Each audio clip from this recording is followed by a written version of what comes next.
Thanks for tuning in to the Football Talk Squadron. I'm Dutch. And I'm Maul. And we're just sitting different sides of the couch. It's going to be a whole new episode. We finally got Maul back into the studio for the first time. We got kids, dogs, wives running around, so great time. But outside of that, you had some trivia that you were going to bring in instead of guest player. A little different thing here. Normally Dutch is the one that brings up all the things, but I got some trivia for you. Let's see if Dutch, Mr. Know-It-All here, can solve this problem here. All right. You ready? Yeah. All right. The trivia is there are 6 individuals. That's their first clue. 6 individuals that were current non-Power 4 schools. Okay, so current non-Power 4 schools. Okay. That had a Heisman finalist in the past 30 years. Can you name the 6 individuals? So Houston had a guy that I know of. I think it was Ward was his last name. No? Mm-mm. God. I know Houston had a player. Nope. No? Nope. It's not Houston? Nope. Okay. Let's go back through Heisman trophy. BYU. BYU. I think you're thinking of that quarterback from Houston. Yes. That's not who it is. He was not a Heisman finalist. Ty Dipner with BYU. He won the Heisman. No. Just a finalist. Yeah. So not the actual winner. Yeah. God bless. One state or one school, I kind of gave it away. One school you love to bring up trivia from this school. We're talking Kansas State? Close, but around the same realms, but not them. Heisman finalists that never won the Heisman. Dude, I'm not going to lie. I'm lost on this one because this one's like testing the bound. Like the first guy that comes to my mind, but I know he's from a Power 5 school is Ndamukong Suh when he should have won. Yeah. And then I think of like Stanford with what was it? Toby Gerhardt the year that he was in the. I don't think he was a Heisman finalist. He was a Heisman. It was against Mark Ingram because a lot of people thought he should have won instead of Ingram. Same year that Derrick Henry won against Christian McCaffrey. But I'm sitting back trying to think of non-Power 5 schools that have been a Heisman finalist. Yeah, again, that's the key there is non-Power 4 schools. So I'm trying to think of you go to like the MAC. Yes. So, Two. I'll give you a good hint. was one of them? 2 of them are from the same school, and one of them is an absolute Hall of Famer, probably one of the best to ever play the positions. Not Steve Young, but played on the same team. Nope. Disregard. Okay, I was about to say who else played for BYU? Was one of them Graham Harrell, the quarterback from Hawaii that put up 60? Graham Harrell played for Texas Tech. With the Crabtree with Michael Crabtree. Okay. So not Graham Harrell, but he did play for Hawaii. You're thinking of the right guy. Was Brennan? Yes, Colt Brennan. Colt Brennan Played for Hawaii. Got the break speed off him by Georgia. R.I.P. He's dead now. Yes, got the break speed off. So he's one. He's one. You got 1 out of 6. Okay, I'll give you a hint too. 5 out of the 6 are known names. The 6th one, complete no name. You'll never get it. Okay. 2 of them played for the same school. Think of a famous movie about football that they made. We Are. Marshall. Okay. It's Leftwich or Pennington. Okay, Pennington's one. Okay. Who's the other famous? Randy Moss. There you go. Randy Moss was a Heisman finalist? Those are 2. Chad Pennington, Randy Moss. I did not know Randy Moss was a Heisman finalist. You got Colt, can you give me the schools? You got Colt Brennan, Chad Pennington, Randy Moss. Okay. What's the other schools? The other schools, instead of giving you the school, how about I give you this? He was the scapegoat for the Dallas Cowboys. Tony Romo? Nope. Scapegoat. Who just got fired? Are you talking about Jason Garrett? Nope. No.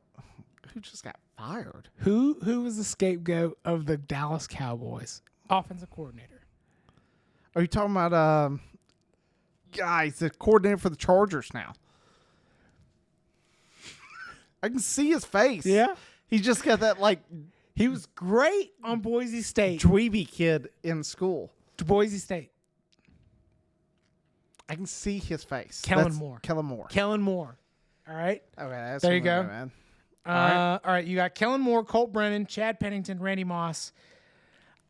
I don't know how to give you a hint on this last one. Again, this is that school that I was telling you about that you always love to bring trivia up. He is passed, unfortunately. He played for the Titans. Is it Jason? No, that's Jason White was the Oklahoma State guy. Or Oklahoma guy, not. Played for the Titans, non-Power 5 school. Is it Western Michigan? Nope. No? Alcorn State. Steve McNair? Steve McNair. Wow. Steve McNair. Dude, this is a great trivia. I know. This is why I brought it up, because it's a great one. I knew if it fools you, it fools everybody else. If everybody's watching this thinks they got all the answers, you're a liar without Google. All right, and the last one, and again, this is just, I wouldn't have known this. Give me the school. NIU. 2013. Yeah, you got me. Jordan Lynch. Wow. Yeah. I don't even know who that is. Yeah, again. That's why the 5 of the ones you would have known. The 6th one, again, you're a liar if you think you know who that was. So current non-Power 4 schools with a Heisman finalist in the last 30 years. There were 6 of them, and 5 of them were known and well known for that matter. Well known, yeah. Steve McNair, Randy Moss, Chad Pennington, Colt Brennan, Kellen Moore, all great players in college. Jordan Lynch, Colt Brennan was dog. Like, he got so many records with Hawaii, dude, like just tearing it amazing. up. But at the same time, like he went pro, and it was like, dude, over. No. He didn't even get to go pro. He just played Georgia in that one bowl game, and I remember everybody was like, "Oh, Hawaii's the real deal." Like, and I don't remember if that was the Stafford year or I think it was the Stafford year. That was when they had like Stafford, like no Sean Moreno, and maybe AJ Green, and they were supposed to win the Natty, but somehow Georgia screwed it up, and they ended up playing Hawaii in a bowl game and beat them like 50-0. It sounds like Florida State. Yeah, it was bad. Ugh. Well, I mean, I guess that's a sort of a transition to like why we're filming an episode tonight. It's funny, we're going on a golf trip tomorrow. We're sitting down talking football. My wife is like, you guys should record. We start going on these rants. And so that's what we're just going to call this episode, the episode of rants. The rant episode. The rant episode, which I think is good, because I think that's what every guy does at some point. They sit down with their guy friends and they just go on these rants. Because the rant that we sort of got kicked off on, we started off with Caleb Williams, because the question I asked you was, do you think he's going to be a bust? And, yes or no? And my response was, it depends on how you frame the bust.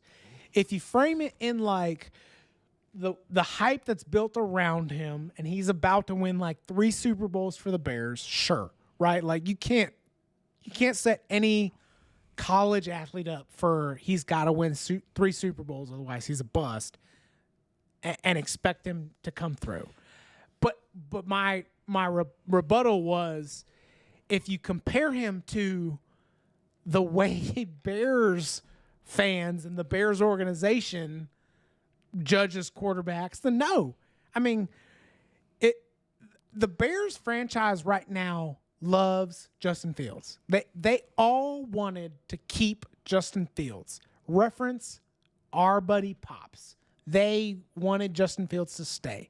If you don't think Caleb Williams is going to outperform Justin Fields, then you're just dead wrong, right? And I will stick my foot in my mouth. You can put it on the internet. The internet lives forever. That if Caleb Williams doesn't outperform Justin Fields, then I am dead wrong. Well, the thing that you brought up downstairs, I think, is true, which is if you took this quarterback and replaced him with Justin Fields, do you think he wins more games? Yeah. And the guy you said the is? The answer is 100%. Well, the guy you said is Kirk Cousins. Yeah. Like, if you took Kirk Cousins and put him on the current Bears roster, do the Bears have a better record than they did with Justin Fields? And I think the answer is yes. Yes. And I mean, and that's not to like super praise Kirk Cousins. I'm a bigger fan than Kirk Cousins than Dutch is here. But like, I'm not saying Justin Fields was the main problem. But if you can't look at the games and not recognize that at some point Justin Fields was the problem. And again, I think Justin Fields did fine. I've said this multiple times. Well, what throughout. you said is, and I think this is an important point to make. Are there points in the Bears, like games with Fields under quarterback, that you sit back and go, Fields isn't the problem? 100% yes. But in the times that Fields wasn't the problem, was Fields the problem? Yes. I mean, yes. Like that's the point. Is like Caleb Williams is not going to be the problem for the Bears. And I get it. Like it's a different organization. Sucks for Fields, but like the Bears are putting a team around Caleb Williams. Yeah. And again, it's not fair, but like Caleb Williams is going to have a much better team than Fields ever had to play with. And from that perspective, they're going to do a lot better because whether you like it or not, like Caleb Williams is more talented than Justin Fields. Maybe not like specifically in the running game, but like Caleb Williams can escape. He's an escapable Aaron Rodgers-esque type quarterback where like he's going to make stuff happen. And Justin Fields was just not the guy. But the difference is like when Fields escaped, I felt like it was always to run. Yes. Like Caleb Williams, when you watch his film, it's not to run. Yeah. He's trying to find that open It's the guy. Mahomes where he's still going to find some random dude downfield and throw the ball. Like and even when Fields did escape, I mean, how many times, Bears fans, you know this, because again, I bet plenty of times on the Bears where I had Fields on my fantasy team where he would escape and you're like, yes, 20 yards downfield, and then he fumbles the ball in the run. I mean, right, like twice I can think of very vividly to like win the game, and he fumbles the ball.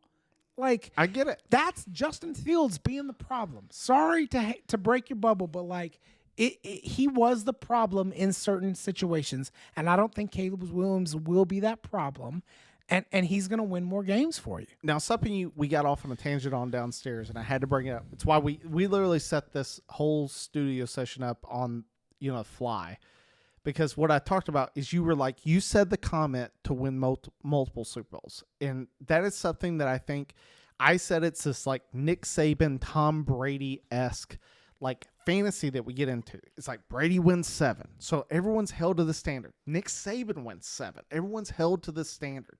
And it's like, I brought up Ed Orgeron. Like, here's a coach that I think you have you have a personal vendetta against, because it's like USC should have kept him. We should have kept him. He was our interim coach. And Yes. instead of hiring Ed Orgeron, who goes on to win a national championship with LSU, we instead hire who? The mouth Todd Helm. breather, Clay Helton. Hey, I changed your photo. It's Yeah. Reggie Bush now No. on my phone. It's always will be Clay Helton. Well, it's Reggie Bush on the phone. I gave you a little bit more credit Yeah. for what you're doing. And I mean, But from the standpoint of like, perfect example. But to bring up Ed Orgeron, like here's a guy that I think that anyone in college football, pro football could argue assembled the greatest offense known to college football. Like Debatable. I mean, it's at least debatable. Yeah, and even if it's debatable, I still think the side, like when you think about it, they had Joe Burrow, Clyde Edwards-Helaire, Justin Jefferson, Jamar Chase, and they had Thaddeus Moss at tight end. Like if you just think about the 3 of Burrow, Chase, and Jefferson, you go, dude, whose roster's beat How that? did they ever lose a game? Because I get Bama in 2020 had Devontae Smith and Jalen Waddle.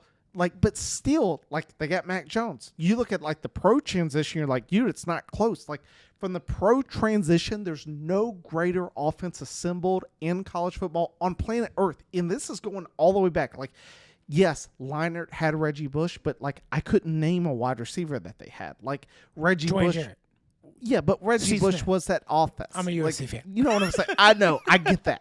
But from that standpoint, like, LSU had the best offense. 2 years after winning the national championship, what happens? Ed Orgeron's gone. They fire him. Like, they fire him. Like, and it's because coaches were held under the Saban standard. and I think players are held under this Tom Brady standard that like Caleb Williams is expected to win multiple championships for the Bears. And the thing I told you downstairs is the same thing. I don't know if I said it in the Hall of Fame episode, but this guy was talking about like, oh, what do you think about like Mike Tomlin? Do you think they should fire him or not?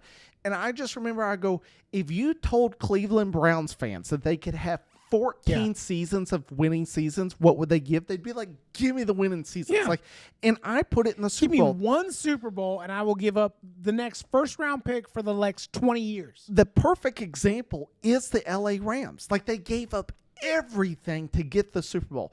Does anyone look back at that and go, man, I regret winning that? Absolutely not. Exactly. Yeah, no way. They're like, dude, we won the Super Bowl. It's forever. Like, Yep. when you win the Super Bowl, it's Put it down in forever. history. Yes, Yeah, exactly. lock it. So why in the like? That's my example with the Bears. Like if Caleb Williams wins, like you brought it up downstairs, who's the greatest quarterback in Bears history? Jim McMahon. And who's not even that great of a quarterback. Exactly. Like, that's mid.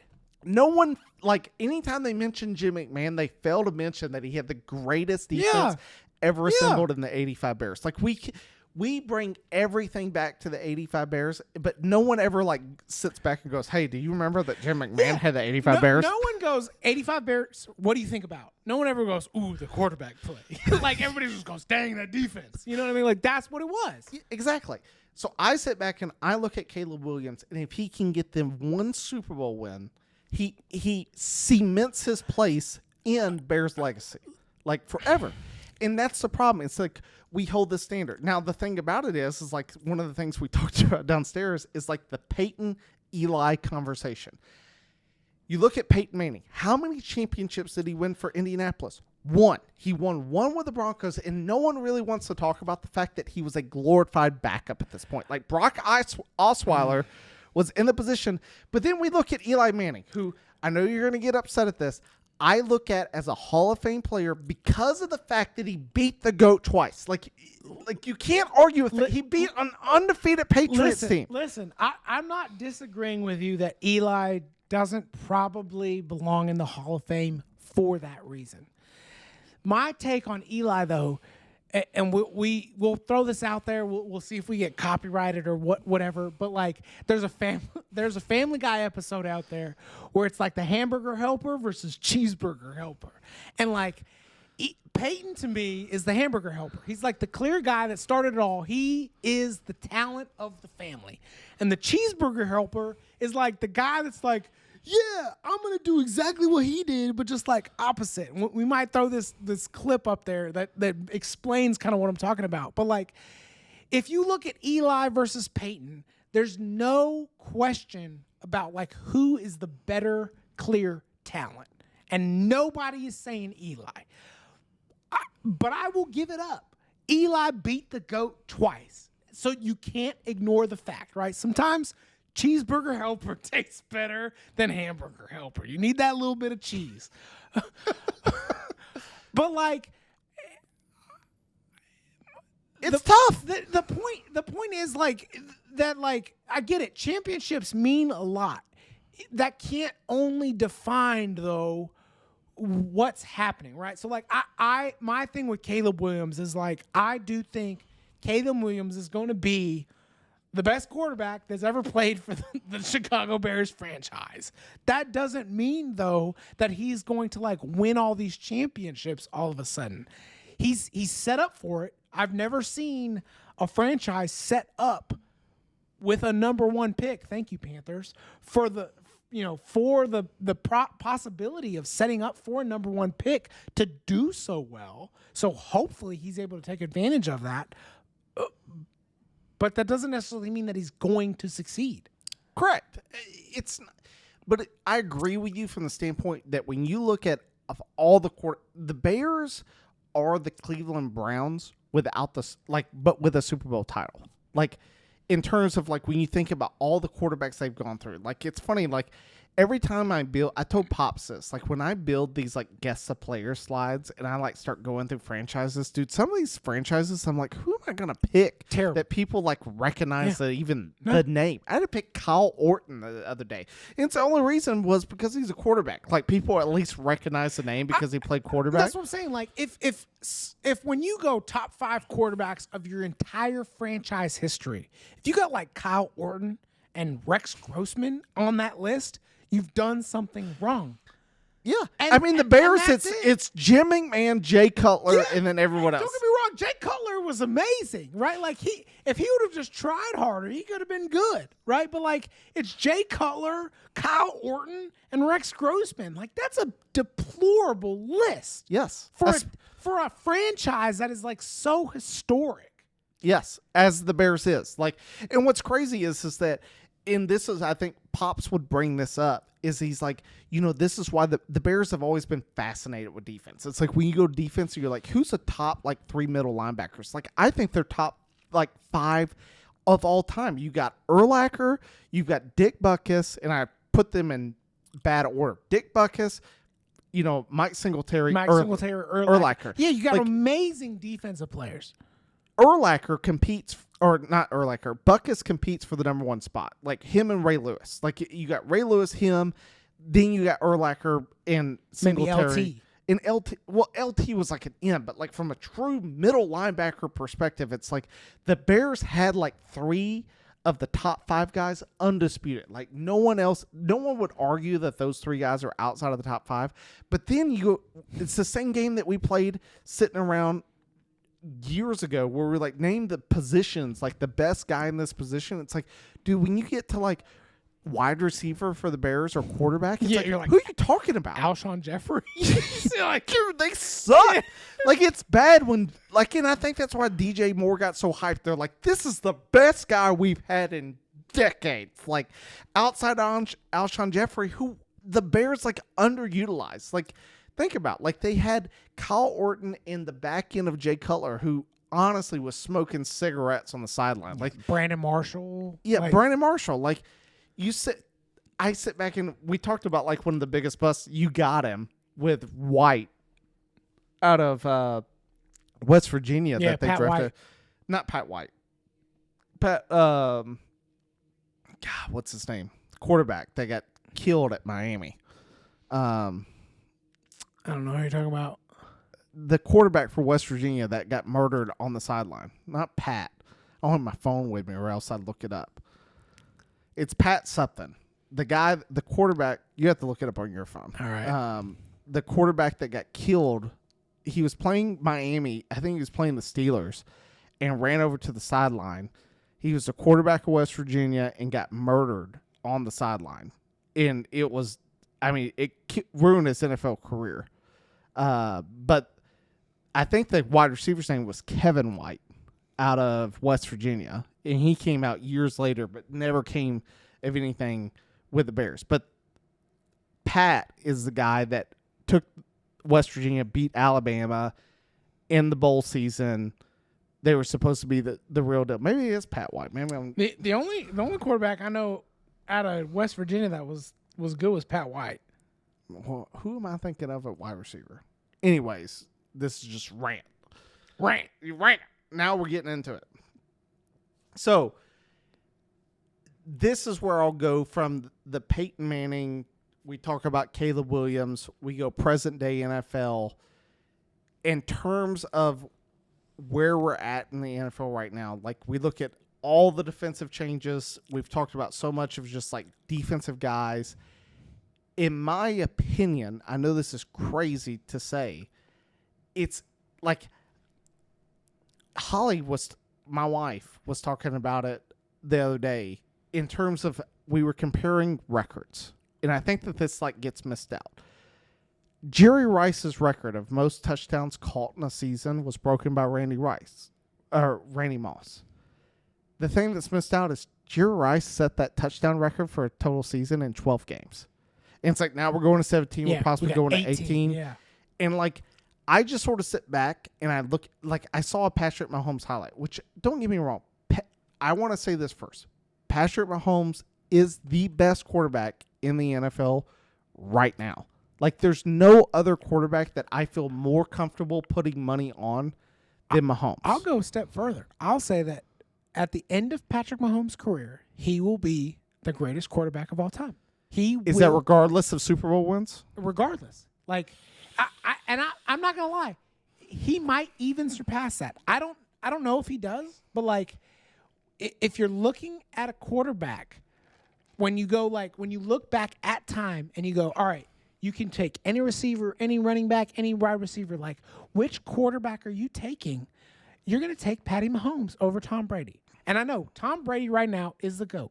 And the only reason Tom Brady is the GOAT is because of his Super Bowl wins. I'm not going to argue that. But at the end of Patrick Mahomes' career, I'm telling you, if you were given the choice from like you could take anybody at their prime, and if you're going, I'm picking the best, I'm building the best roster, you're not picking Tom Brady over Patrick Mahomes. You're not going to escape this conversation without picking the rest. So you're building your perfect offense. Perfect roster. Who's your running back? Barry Sanders. Okay, we're the same in that boat. Like, don't get me wrong, I love Jim Brown. I love Walter Payton. Dude, I cannot watch Barry Sanders highlights without just sitting there going, dude, that's a greatest. Staff. Yeah, I mean, like, serious. That's the greatest running back I've ever seen. Running back at heart, so like, I've got to fight in the game. So who's your wide? So you have one running back. Who's your wide receiver? You give me two. Let's say three. Oh, three and one tight end. God, I don't even know three. I'll go Jerry Rice and Randy Moss are easies. Okay. Easies. Who's your third? Third, I think is possibly up for debate. And I don't know. I would really have to think about that one. You're putting me on the spot here. It's a rant. Megatron. Why do you say the same? I'm in the same boat. Jerry Rice comes number one. Like, the only thing, the knock against Jerry Rice is he doesn't have the size, and I would argue the athleticism of Randy Moss or Calvin Johnson. But the issue is that Jerry Rice always produced. Like, there's never, and that's like, you can't argue against that. And I know guys do. They'll sit back and go, Randy Moss or Calvin Johnson was the greatest wide receiver to ever live. And I get from the pure standpoint of, like, from an NFL combine standpoint, 100%. But when you actually look at results, like when you look at all the records Rice holds, like, it's incomparable. No, you're right. Like, it's Tiger Woods-esque as far as Jerry Rice's records. Yes. But if I mean, and don't get me wrong, Jerry Rice is, I mean, like, top notch. But if you look at, like, pure talent, I think. And this is what I grew up as a Niners fan, right? My dad was a Niners fan, so I grew up as a Niners fan. But if from a pure talent perspective, I think you could make a very serious argument that Randy Moss was the best that ever lived. Randy Moss was that Dallas Cowboys stat on Thanksgiving Day where he caught 3 passes for like a 167 and 3 touchdowns. So listen, that's why it's like easy that it's like Jerry Rice and Randy Moss are like undisputable. Like, if you got 2 other guys, you're wrong. I'm sorry. The third is debatable. The third for me, just again from like what I've seen, what I lived through, it's hard to say other than Megatron, just because again the pure size and like. Well, the dude, like, I love the fact that Megatron was so competitive for the ball. Like, he didn't like. I hate seeing it, but like, I feel like current day wide receivers, it's almost like soccer, where it's like you could have made a play, but you try to like fake this thing. And Megatron was like, I'm getting this ball, and no one's gonna stop me. You can interfere, we're gonna get the flag, but I'm still catching it. I like to just think about it from a defensive perspective. Like, you're a defense, and you got to guard Randy Moss, who's just gonna blow the top off. Jerry Rice, who's literally unguardable because he's going to out-route any defensive cornerback possible. Or Megatron, like the biggest human to ever live, you know what I mean? Like, who's going to out-jump anybody and, like, get, like, good luck. Like, you're not guarding anybody. And now you got Patty Mahomes thrown into him? Like, and I think that's where the conversation. So let's get one other position out of the way. Okay. I'd love to get an offensive line. Like, I could go into depth about offensive line at the end of the day, no one on the podcast really cares about offense. Sure. Like, there's a reason that anytime they talk about positions of like, who's the greatest ever? No one ever has been like, who's the greatest offensive tackle or center of our time? Like, we could get into the debate, but no one cares. Like, that's the end of the day. So the last position is tight end. Like, are you? And this is my question. It's really between three, in my opinion. You got Travis Kelce, Rob Gronkowski, maybe Tony Gonzalez. I was going to say Tony Gonzalez. Yeah, Like, those are like the three. And I really think it's between two. It's Gronk or Kelce. Yes. Personally, they're one and the same. Big bodies, unguardable by any position, great hands, great after the catch. In my opinion, it doesn't matter. Either one. It really doesn't matter. They each have their own separate skill sets. I think Travis Kelce is a little more athletic from a pure athleticism standpoint than Gronk. But that's not to say that Gronk doesn't have better qualities than Kelce does. My argument for Gronk is this. If you, because I think that Gronk gets overshadowed in Kelce's greatness right now. And it's because, in this argument of, do you go Mahomes or Brady? I think a lot of people go Mahomes. It's like, well, if you were to replace the tight end, who would be better? Yes. Would it be Kelce or would it be Gronk? And it's so hard to tell. Why I say, if you put Kelce with Brady, it's Gronk. Yes. If you put Gronk with Mahomes, it's Kelce. They're the same to me in that regard. I don't think you gain a super advantage in either one. I don't think either one is a better blocker than either one.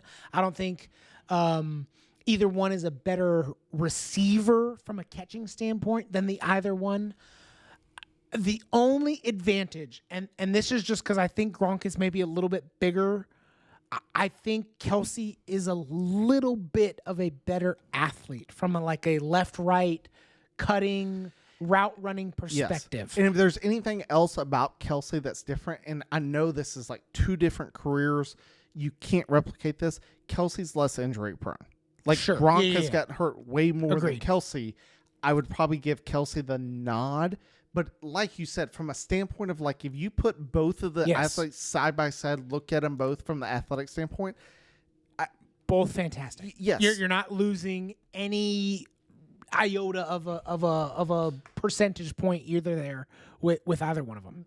So who outside? Let's say that you lose the tight end and you got to go for 4 wide receiver set. Who are you putting in at your fourth your fourth wide receiver? Oof. Who's your guy? Because I sit back and it's you got Terrell Owens, you got Larry Fitzgerald. You have a ton of guys that I sit back and I look at and I'm just man, even me and Pops were talking about the other day. I get he has CTE. Dude, oh my God. I was going to say, dude, listen. I was going to say this might be controversial, but if you really want to get to it, AB in his prime, dude. Unstoppable. Now, and think about it in the way you framed it, right? Think about it in the way you framed it. You got Randy Moss blowing off the top. You got Jerry Rice absolutely unguardable from a route running perspective. You got Megatron, the biggest human being to ever live, to try to out jump some linebacker. And now you got AB underneath, dude. You're never losing a game. Oh, and by the way, guess what? We're going to fake run a pass and draw with Barry Sanders. I don't know if you see a second down. You lose. Sorry, dude. AB would have... You put me on the spot, and I really wasn't thinking about it, but that was the only logical response that I probably could have come up with was AB. It's funny. And I hate to say it. I asked you and Pops, we were talking about doing a whole segment of guys that I feel today's football forgets how good they were. AB was completely dominant with the Steelers. So dominant. No one could. The dude caught over 100 passes a year, like over 1,000 yards. He was sort of like Mike Evans, except Mike Evans. You said something about Mike Evans, which I've noticed ever since then. He comes off the field all the time. Yes, dude, he'll make a big play immediately off the field. AB never left. I mean, he was literally drop kicking punters. Like, dude, Literally. Dude, it was amazing. Like, AB during his prime was everyone knew the ball was going to AB and no one could stop him. Yeah. Like, unstoppable. So we got offense. Like, we have 4 wide receiver set. We have, I guess the only other question I want to ask is who, outside of Barry Sanders, who would be your Bo number Jackson. 2? Wow. Like, it's hard. And that's from a, Bo Jackson, I think, is the greatest athlete that never gets the respect for how good of an athlete he was because he got hurt. Bo Jackson is in a league of his own as far as pure athleticism. And nobody's ever been able to match that. Did you watch the last episode with me and Pops? Which one was that? I asked Pops a question, and I want to get your perspective on it. Since we're talking about running back, I'm the great person. You are on the 1 yard line, and you have to get this in for a touchdown. It's 4th and goal from the 1. Who are you giving it to? Marshawn Lynch. Okay. So I did not frame the question the exact same way I framed Pops. I said in the Super Bowl from the 1 yard line, and we both said Marshawn Lynch. Like, dude, like, for me, like, Marshawn is like sort of the AB. Like, I think that from a personality standpoint, he doesn't like replicate with all the like the good values that we like deem in a person. But from a standpoint of like, I need a yard, dude, give me Marshawn Lynch 10 out of 10 times. Yeah. Like I love Barry Sanders, but Barry Sanders wasn't the power running back. Like the only other thought would be like Derrick Henry, right? But like we all know, Derrick Henry doesn't run as big as he is. Correct. Derrick Henry is an absolute freight train, and he's hard to tackle in the open field. But you want to put him like inside the one gap, dude? Like it ain't happening. Like he's not the guy. Honestly, like I'd take Brandon Jacobs over Derrick Henry. Brandon Jacobs right? was so good. And I mean, like, right, but when you're talking about like greatest running backs of all time, Brandon Jacobs isn't even close. Correct. Right? But like when you're talking about that, like Marshawn Lynch. And again, that's probably burned in our generation's mindset because like they didn't give him the ball. They should have, right? Like, and again, that will forever, that's like 28-3. Like 28-3, and the Marshawn Lynch on the goal line will forever be burned in our situations. That's 2 Patriots Super Bowls. That shouldn't be. But it is. I mean, we can get into the Tom Brady-esque like Super Bowls that shouldn't have been, but also the ones that should have been. It's like, should they have been undefeated? 100% yes. Should they have beaten the Eagles that year? 100% yes. Should they have beaten Eli and the Giants the second time? Also yes. 100% yes. Like, there were so many times that you looked at it. But should they have lost to the Falcons and should they have lost to the Seahawks? Also yes. Yes. And without them looking up the Rams signals, should they have lost to the Rams? I'd almost argue, yeah, like they were the greatest show on earth. Yeah. Like it derailed that franchise. The Panthers, I give to the Patriots just because in the Eagles that second time, like T.O., I think if T.O. was fully healthy, they probably win that game. But at the same time, like Donovan McNabb couldn't get him over the hump. Like there's so many things about it. At the end of the day, you can't argue with the statistics. Brady's won 7. And I think what cemented Brady's, this is like, I don't know if it was you or Pops. Went to a different team, different coach, won with the Bucks. And who'd he beat? Mahomes. Yeah. Like, even Mahomes said that. He's like, at the end of the day, I lost to Brady. Like, and I didn't know this until I did a stat on it. Mahomes is only one of 3 quarterbacks in NFL history in the Super Bowl to not score a touchdown in a Super Bowl. The Buccaneers only scored 3 field goals that game against the Buccaneers. Like, that blows my mind today. Miami Dolphins against the Cowboys only put up 3. Jared Goff with the Rams only put up 3 against the Patriots. And the Kansas City Chiefs only scored 9 points. It was 31-9 against the Buccaneers. Like, that blows my mind to this day. Like, we utter Mahomes as being the greatest ever, but he's also one of 3 QBs to not score in a Super Bowl a touchdown. That blows my mind. So we talked about offense. Let's go defense. I know defense isn't the sexy term. Like, and that's sort of, it like makes me mad a little bit because offensive guys always get like that's what the game is built around. The game is that. Like, you can't look. We talked about this weeks ago. Like, you can't look at the new tackling rule and not sit back and go, it was built around the offense. Yeah. Like, at no point is the defensive guy under that same type of leverage. So if you're building a defense, like, who's your guys? Revis. Huh? Revis. Okay, so Revis at corner. Like, Ed Reed at safety. Ed Reed at safety. Who's your other corner? Who's your other safety?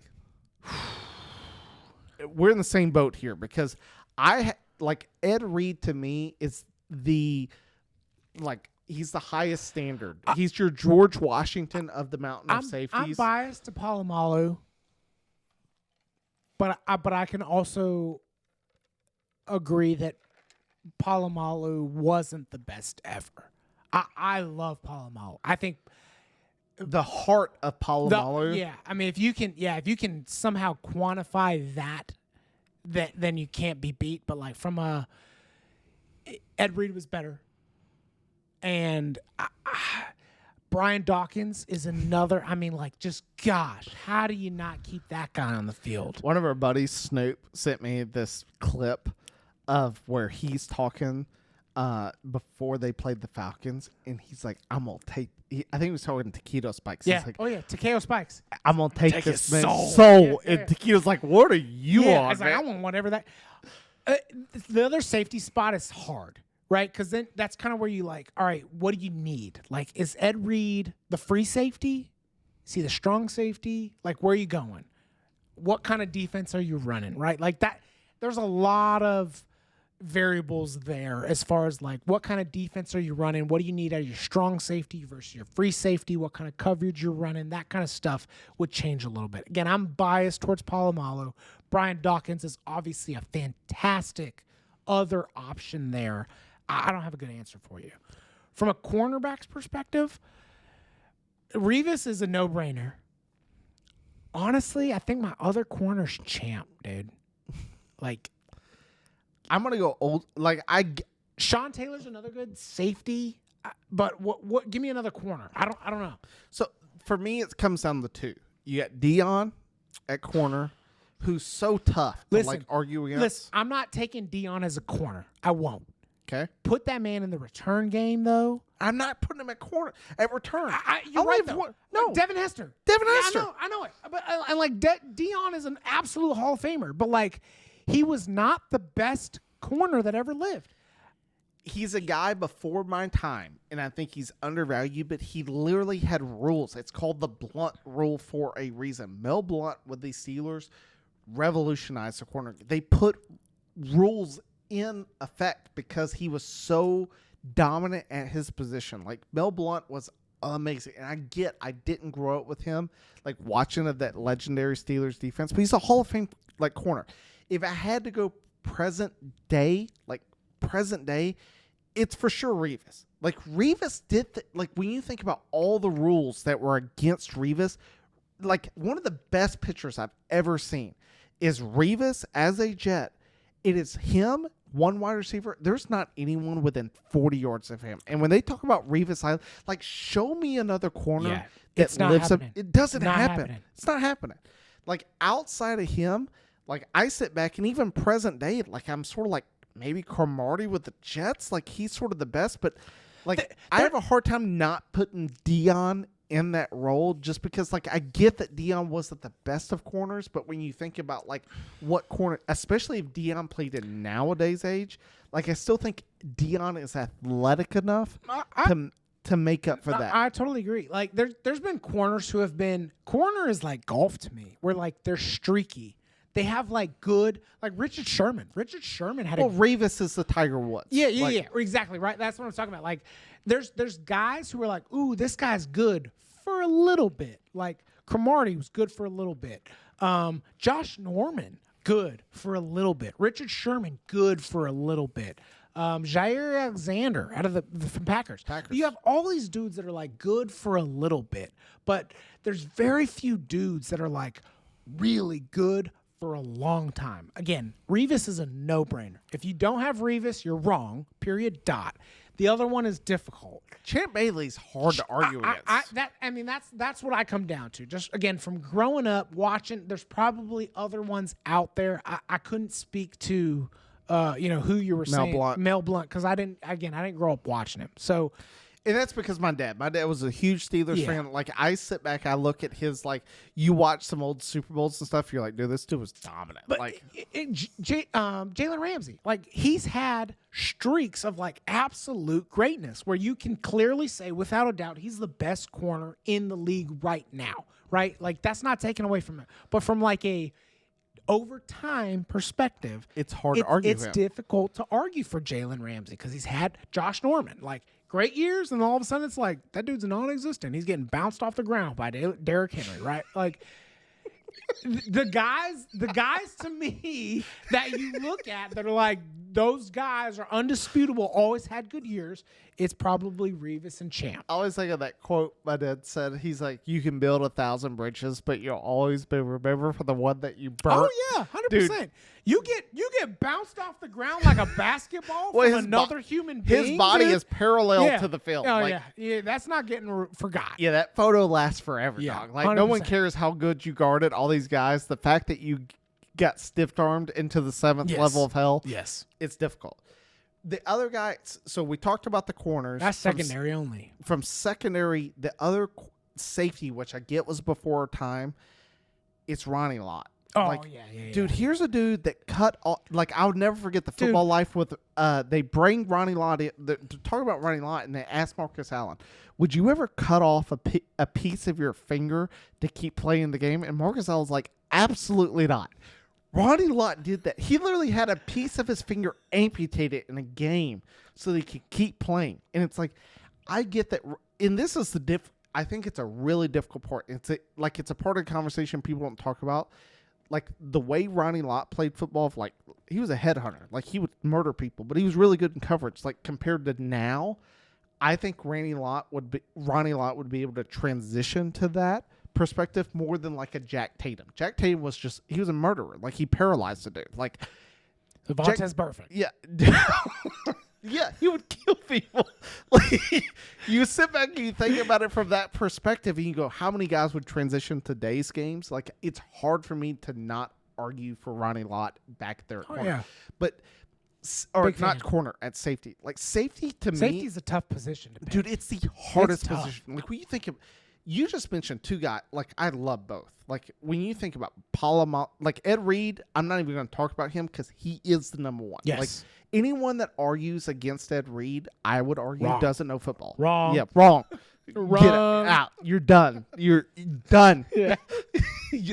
But outside, like, when you think about, like, Brian Dawkins, like, you watch him come out and you're just like, dude, I would, any team that I'm on, put Brian Dawkins on that team. He makes that team better. Yeah. Yeah, like, it's undisputed. I mean, like, this guy's probably lower on the list, but like John Lynch. I mean, like, dude, you have so many good safeties out there, like, that you could throw in there and totally be okay with. Okay.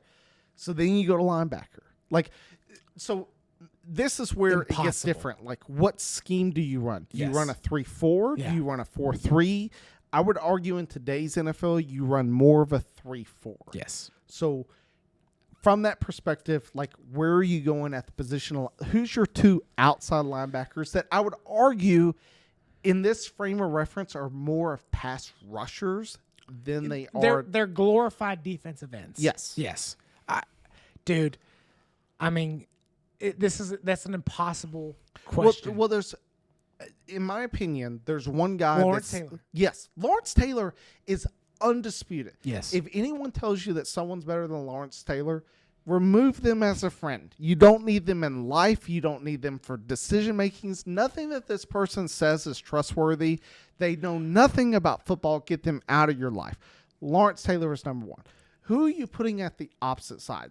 Now, for me, here's the names that I go to.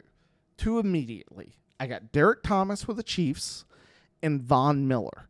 Like, in their prime, recency bias gives me Von Miller.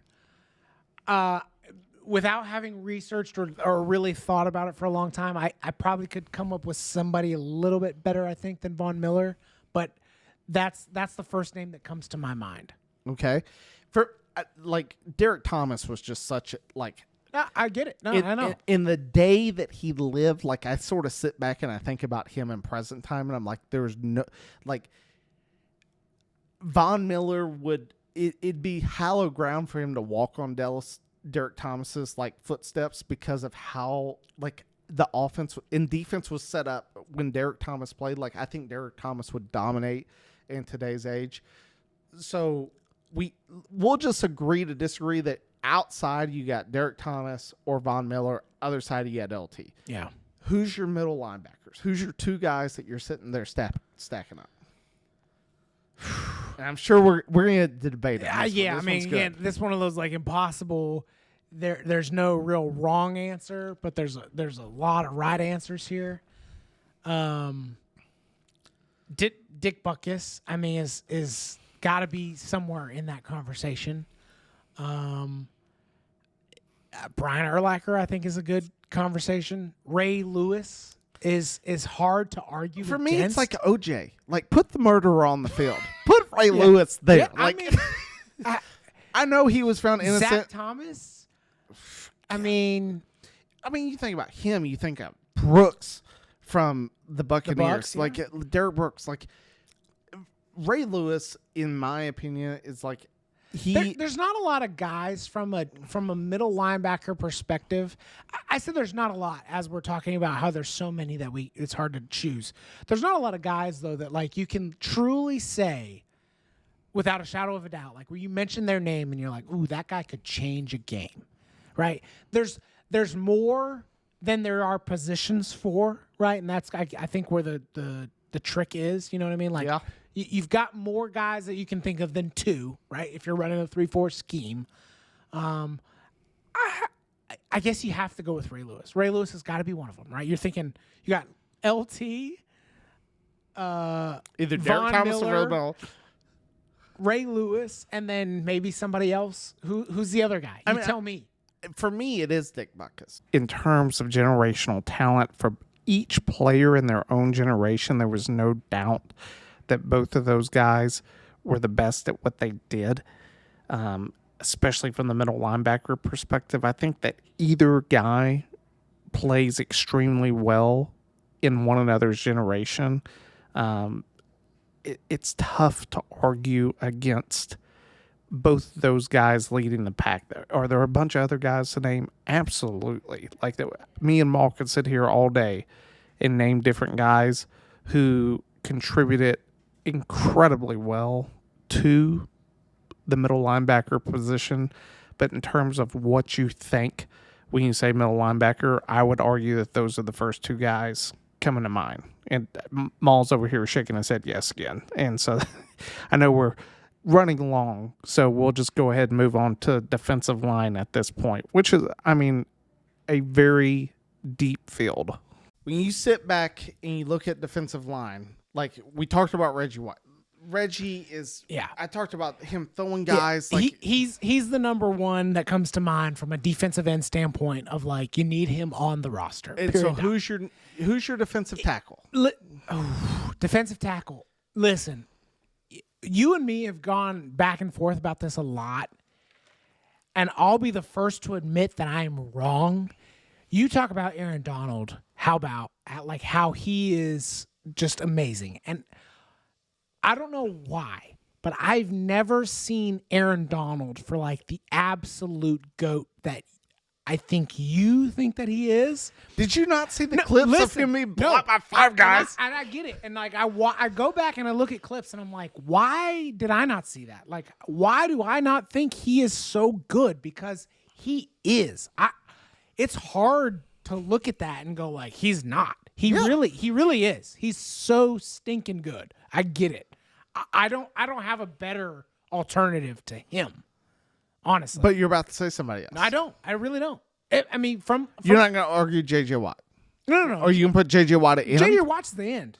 He's not an interior guy. J.J. Watt's not an interior guy. Now I will argue if you you take Reggie White, he's obviously one. For me, I have an obsession with a pure athleticism standpoint. I think I could also argue for like a Julius Peppers or like a at the end perspective or at the tackle perspective? End, not a tackle. I really can't think of a tackle that's better than Aaron Donald. You got like Mean Joe Green, you have J.J. Watt. And outside of those two guys, I would argue it's extremely difficult to Was J.J. Watt a tackle? The problem is he played at tackle a lot in their defense because he was so dominant. Because when you think about from the position of a quarterback, if a guy gets around you, you can always step up into the pocket. But when a guy is pressuring from the middle, it is so disruptive from a passing offense, and that's what the NFL is built upon now. That's why JJ was so dominant. And JJ was don't get me wrong.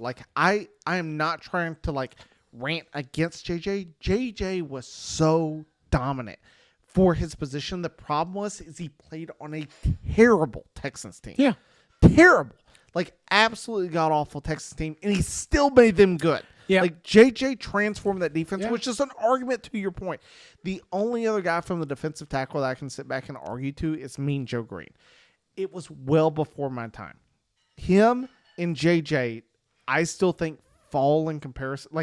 I saw this meme that was it was that Vincent McMahon where he's getting choked up. It was Dad, can you tell me about Aaron Donald? It was just pictures of him being blocked by three team? Yes. Yeah. Or the entire offensive line blocking. Believe me, I'm with you on that one. I know Aaron Donald's good. I've never said Aaron Donald's not good. But you have multiple times have said Aaron Donald's so amazing. And I'm I don't really see it. Who else did Aaron Donald have around him? No. Listen, I that's what I'm saying. I am admitting that I am wrong because I go back and I look at it and I'm how did I not see this?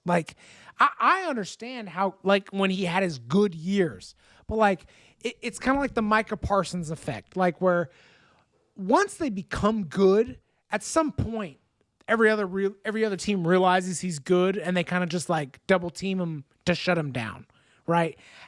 That's what I felt happened to Aaron Donald. But when I go back and look at it, it did not happen. He was so effing good. He was so good. So again, he's not the biggest guy, I think that's maybe what I'm contemplating with. When you think of D tackle, I'm thinking Warren Sapp. Yeah. Or I'm thinking who's the dude for the Patriots? Vince Wilfork. I'm thinking that guy. I'm thinking Gilbert Brown. You just need a refrigerator in the middle that's just I'm blocking all of it. I get. And I think that's maybe what I'm dealing with here. If you're running a 3-4 and you got two ends that are these absolute sack machines, you need this just big blob in the middle to shut everything down. And I don't think Aaron Donald's that guy.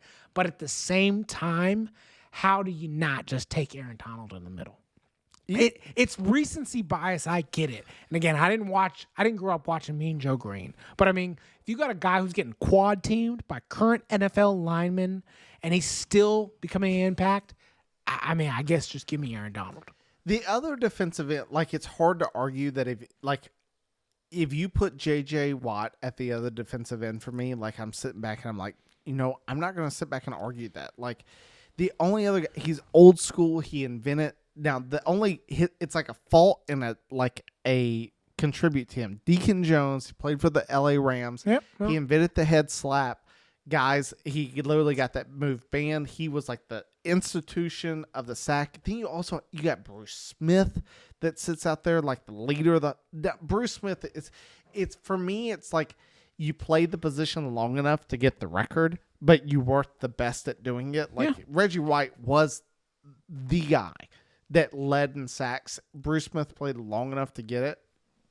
It's a difference of opinions. I get that with some guys, but from the standpoint of but that's the funness of building this defense. It's you sit back and you look at the defense and offense, and it's dude, I don't know who's going to score. Yeah. Who's going to put a point on that defense? No one. And listen, I mean, I even contemplated like putting Clay Matthews on a.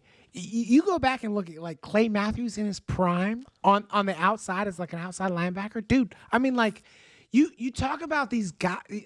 No one, you're not gaining a yard on that team, let alone like getting a pass off. You're gonna get sacked in 0.2 seconds. You know what I mean? Like, give me a break here. Like. LT, Aaron Donald, Reggie White. Like, you name those three guys. Troy Polamalu's jumping over the line. You got Clay Matthews on the outside and LT breaking your leg every time you see you. We didn't even mention Delrell Rivas. Just like, you're going to forfeit before the coin toss. It's so true. Like, and then you go to the offense, and it's just like what you talked about. It's like you got Jerry Rice, who's a mismatch on anybody. You got Randy Moss, who's taking the top off. You get Megatron, which is like, who you putting on that dude? Good luck. And you got Antonio Brown, that's just like before CTE running crazy across the field, like cheering in the middle of the field. And then if you don't want to throw to any of those guys, it's like you hit Barry Sanders in the flat, and you're just like, goodness sakes, like who in the world? That guy. Yeah, exactly. It's a great rant. It's a great rant of like who should be at the position. And I think it also goes back to, we talked about this downstairs. Who's coaching? I mean, you can go NFL, college. I mean, we talked about it. I have my guy, and I don't think it's an unpopular opinion, but it's a different opinion. So who's your guy? And I'm going to say mine out loud after. From a pro perspective? Like, we're only thinking pro football. We're not thinking college football. Nick Saban's not my answer. I will go with that out right now. Yeah.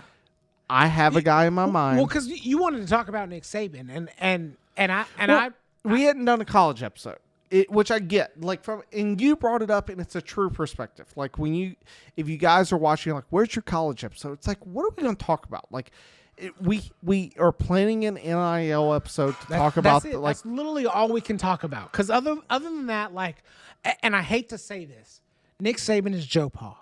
Like, outside of that, like, he's just a name attached to a university. And now that he's gone, it's over, dude. It's over. It's over. It's gone. It's done. I would argue he's more than Joe Pa because he's the greatest coach to ever live in college football. I agree with that. But I'm from like what he meant to the university and like what he meant to college football, like at the time. It's not as significant in the pros. It's done. It's over. Yes. Like there's nothing that Nick Saban, like, just because you played for Nick Saban or just because you played for Joe Pa means nothing nowadays. Like, now it's over. Like, yes. 5 years ago, it was a significant event. It was great. Like, it meant something to have been to Alabama. Nowadays, just like it did for Joe Pa when he ended his career, right? Like, NIL wasn't even a thought process at that time. Like, but Joe Pa was a significant coach. Like, Penn State, even though they weren't winning like natties all the time, like, it was significant to come out of Penn State with Joe Pa as the coach. In these last 20 years, it was significant to come out of Alabama with Nick Saban as your coach. Going forward, it doesn't matter. NIL has literally changed the game. It does not matter. It's done and over with. I'm a diehard Alabama guy, and I will say I think it's because of the guests of players on TikTok that this is like sort of like revolutionized my thought. Like, when you think about all the players that have come out of Alabama, like when you sit back and go, okay, who was truly great in the NFL?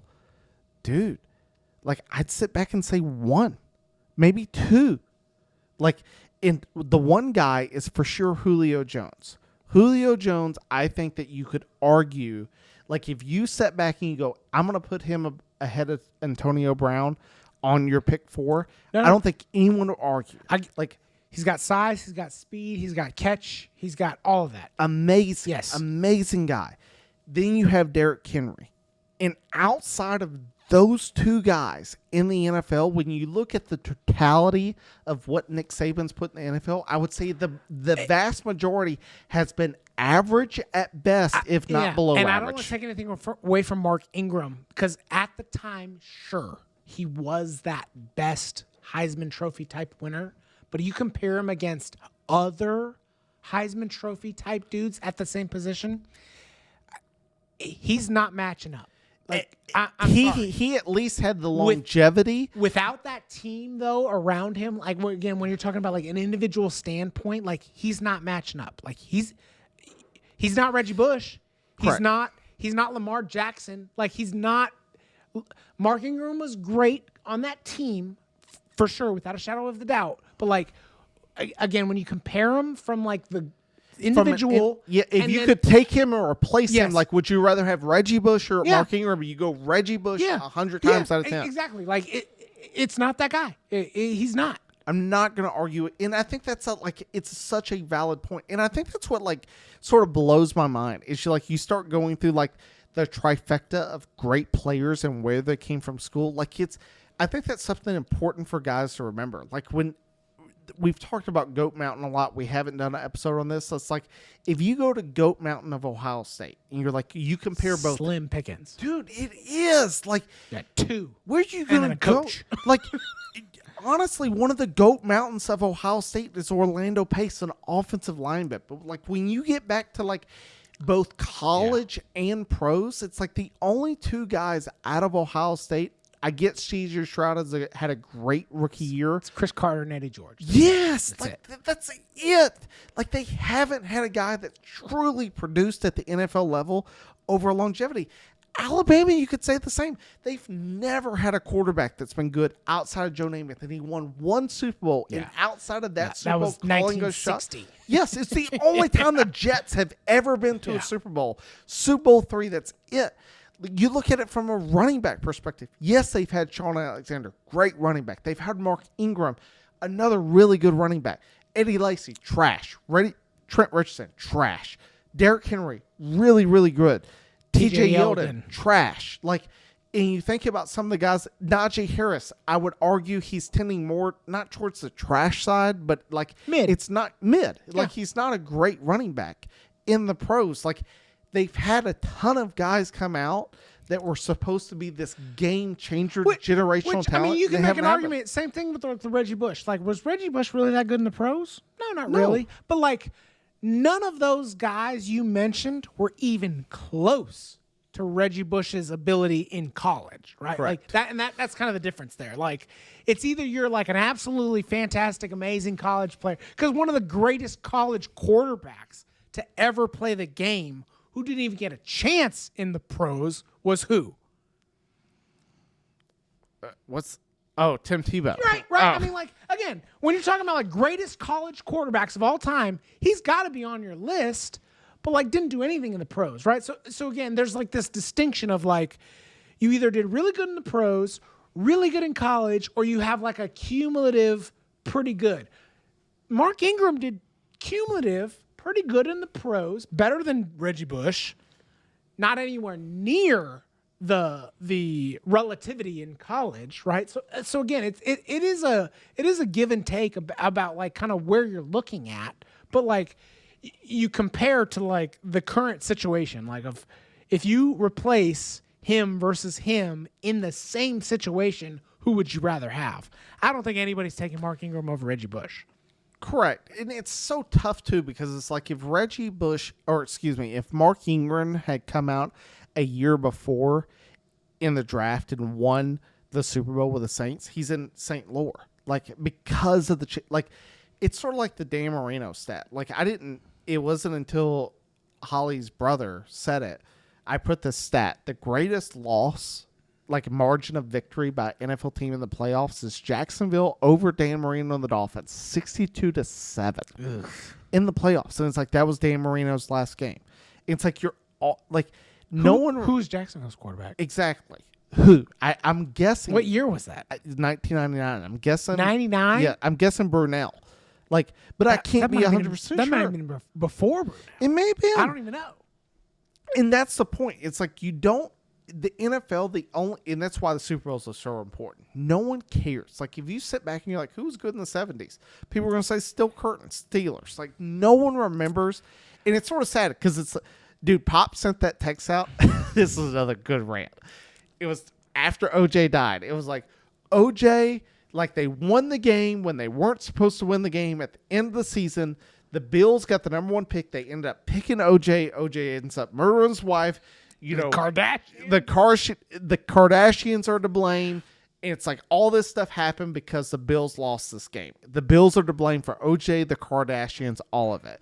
And then you sit back and I said, well, the football gods paid them back by saying, you cause this, you get four straight losses in the Super Bowl. 2 of them to the Cowboys. Ugh. Like, you sit back and you look at that and you go from a standpoint of that, you go, man, it's like, it's so tough to like, I get that OJ, for sure, he murdered those 2 people in Southern California. But as Dave Chappelle said, that murderer rushed for over 11,000 yards. Like, he's a great running back from an NFL perspective. And that's sort of where we get, like, and I say all that to say, like, from a perspective of college to pro, we get into this this web of, like, Tim Tebow, I would argue, is one of the top 3 for sure, if not maybe comparable to the number 1 quarterback, especially when you look over a totality of a career of college quarterbacks. Yes, like, I agree. He's an amazing college quarterback. It didn't work out in the pros, and we've talked about, like, instead of like doing an episode of, instead of NFL jerseys, of doing college jerseys of guys that was like, you look at him, Reggie Bush, Marshawn Lattimore, Bosworth from Oklahoma, like you can think of so many guys we talk about Michael Bush my all the time from Louisville. Like, here are guys that you were like, dude, this dude was a stud in college, and it just didn't like make it in the NFL. It's so tough. And I know we've had episodes, we've talked about it. It's like, it's so tough to sit back and put on, like, why did this not happen? It's like, I don't know. Like, that's the best answer. Yeah. I don't know why it didn't happen, but it just did. Like, it sucks to say. So like Bo Jackson, at least Bo, we can sit back and go, injury. Yeah. Like, injury is why Bo. Yeah, we saw what Bo could do, and it was great. It was amazing. It was just, amazing. We're just sad that we didn't get more of it. Exactly. Like, I sit back and I look at the jersey behind you of Vic, and I go, man, like, if he didn't have the dog thing, like, Michael Vick's a Hall of Famer. Oh yeah, like, dude. It's no questions asked. Like, I mean that 04 Madden game. I mean, it was a cheat code. Like, it didn't matter who you were. You just you were the Falcons, and you just ran Hail Marys, and you were going to scramble with Vic. You knew it. That like, commercial of Vic, the Michael Vick experience. The game? Oh, yes. Yeah. That is I'm going to throw that on, and if we get our episode shut down from that, I'm going to put that on right now. You guys take a pause, watch this, because it's amazing.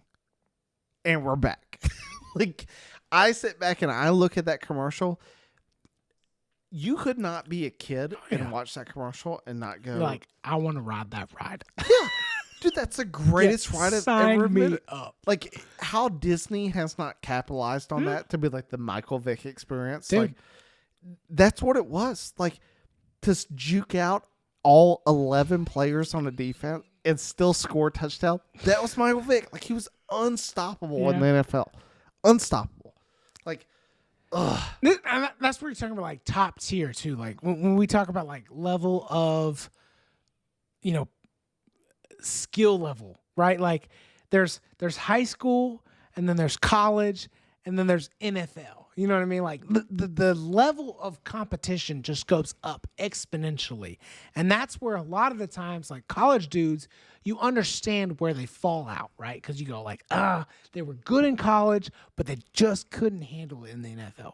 But when you get those dudes that are putting up, like, collegiate level stats where you're just like, that dude's making other guys look silly, and it's on the NFL level, like Michael Vick was doing, like, that's where you go, like, that guy's truly special. Bo Jackson, Michael Vick, like, those guys where you're just like, oof, like, they're doing things that other guys have not been able to do. Like, Michael Vick revolutionized the running quarterback. There were other running quarterbacks before Michael Vick. Don't get me wrong. But no one that compared to him. Exactly. Like, when you think of running quarterbacks, the first person that comes to your mind needs to be Michael Vick, right? There was, like, Randall Cunningham. There was Steve Young. But Michael Vick was the first true, like, absolutely, like, if I need a scrambling quarterback, I'm taking that guy. So we never got back to it. Not to change the subject, but I just thought about it. We never got to who's your head coach. True. Who's your head coach? Like, I had my guy. I have not said his name yet. We're talking NFL. NFL, not college. A college coach has not entered my mind. I think the obvious answers most people are going to think of is Bill Belichick, and probably from a recency bias of Andy Reid. However, and I'm probably going to shock you with this one because you're probably thinking the same guy. I grew up a Niners fan. Bill Walsh? Bill Walsh. So I've had my hand like this because I'm now on the standpoint of Andy Reid. And this is why. It's just my opinion. You go back and you watch like sort of the documentaries of the Chiefs, and they're like, something the players talk about is this like player buy-in of like Andy Reid's like, hey, drop this play. Oh, if it works in practice, we'll run it in the game. And he does it. And it draws the players in. I'm not sure if you read it yet, but there's an article on ESPN. It's fantastic. It doesn't go really in depth, and a lot of it's like convoluted because it's like a source says, but it never names the source. It pretty much states that Robert Kraft and other people annihilated Bill Belichick when Arthur Blank called. It was like, hey, should I hire this guy? And they were like, no. And so that's why Bill Belichick. That's why the Falcons didn't hire him. Yeah. I think Bill Belichick and Lombardi are the same person. Strict disciplinarians that believe that, like, hey, football is your number one priority. Nothing else outside of the game matters. And I think that's why guys under the Packers, you can name all of them. Forrest Gregg, Herb Adderley, Bart Starr, Jim Taylor. Like, all these guys, like, they played in a day and age where football was the penultimate. Like, it was like most of these guys held second jobs because football didn't pay the bills. Like, football was the thing. And then you look under Belichick, like, he had Brady. Brady, I always bring this up. Brady didn't eat strawberries because he believed it would, like, hurt his body in terms of performing. Like, he had the perfect quarterback. He had the leader of his dreams. That was like, everything in my life is dedicated around this game. Andy Reid, I don't want to say it's like so far from that, but at the same time, he's like, I believe that I'm going to take what I'm given and like exploit what I'm given, not by like controlling it so much, but like, how can I make the guys that I'm given so good around me? And I just think that Andy Reid works way better. This would be my only argument. I said it. Bill Belichick, Andy Reid. I'll say Bill Walsh.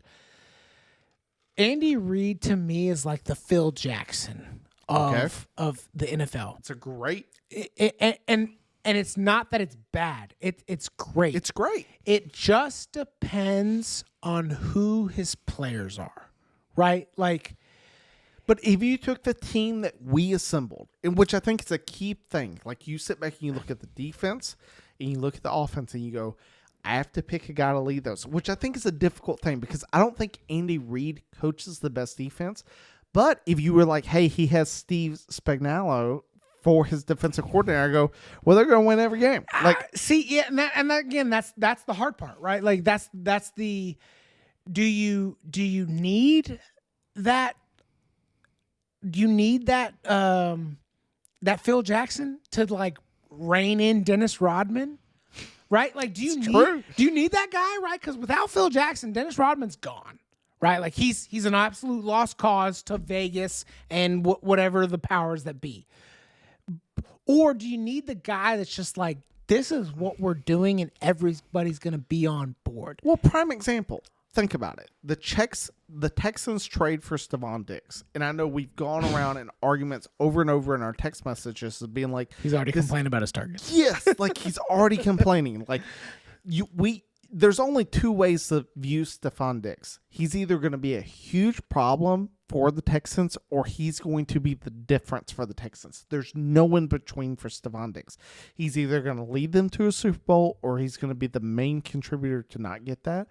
From a standpoint of Andy Reid, you sit back and go, I think this guy gives them the best shot to meddle all these different personalities to get them a Super Bowl. From a Bill Belichick standpoint, he cut Stephon Diggs before the season ever begins. So that's a great argument against Bill Belichick. Yeah. If you want to build the greatest team of all time, however, I don't know if that's the best argument for Andy Reid. Don't get me wrong. I do. I think Andy Reid, if you just made me pick right now and then, I think Andy Reid is probably better than Bill Belichick. When we're talking about who we're building, though, as a team, that's just tough. And again, I don't know the right answer. It is really tough. It just depends on how the team melds.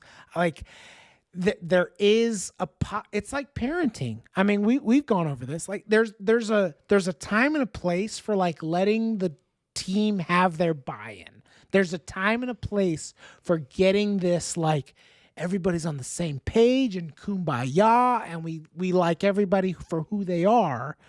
But there's also a time and a place for, like, this is the NFL and you're going to do what I say because I'm the coach, right? And, like, I don't know if Andy Reid even has that in his body. Like, I think Andy Reid wins games because he's really good at getting everybody to buy into what he's doing, like Phil Jackson, right? Like, and again, it's not to say that he's a bad coach. I think they're both absolutely fantastic, but there's a time and a place for both of it. And if we're talking about melding Lawrence Taylor and Reggie White with like a kumbaya, you know what I mean? Like that, those two don't fit. You know what I mean? Like those two were built in a, you're going to do what I said. A Bill Parcells era. Yeah, Vincent. exactly, right? Like those are the kind of coaches that coach those guys, right? So like when we're building that kind of team, I don't know who you pick there. It to me, honestly, like now that I'm talking about it, it's crazy to say, but Bill Belichick is probably like third on my list. The thing about Belichick that I like more than Andy Reid is from the standpoint of like the head of the organization. Like from that standpoint, I love like his decision making, especially on defense. I think he puts those guys in the best position to win games defensively.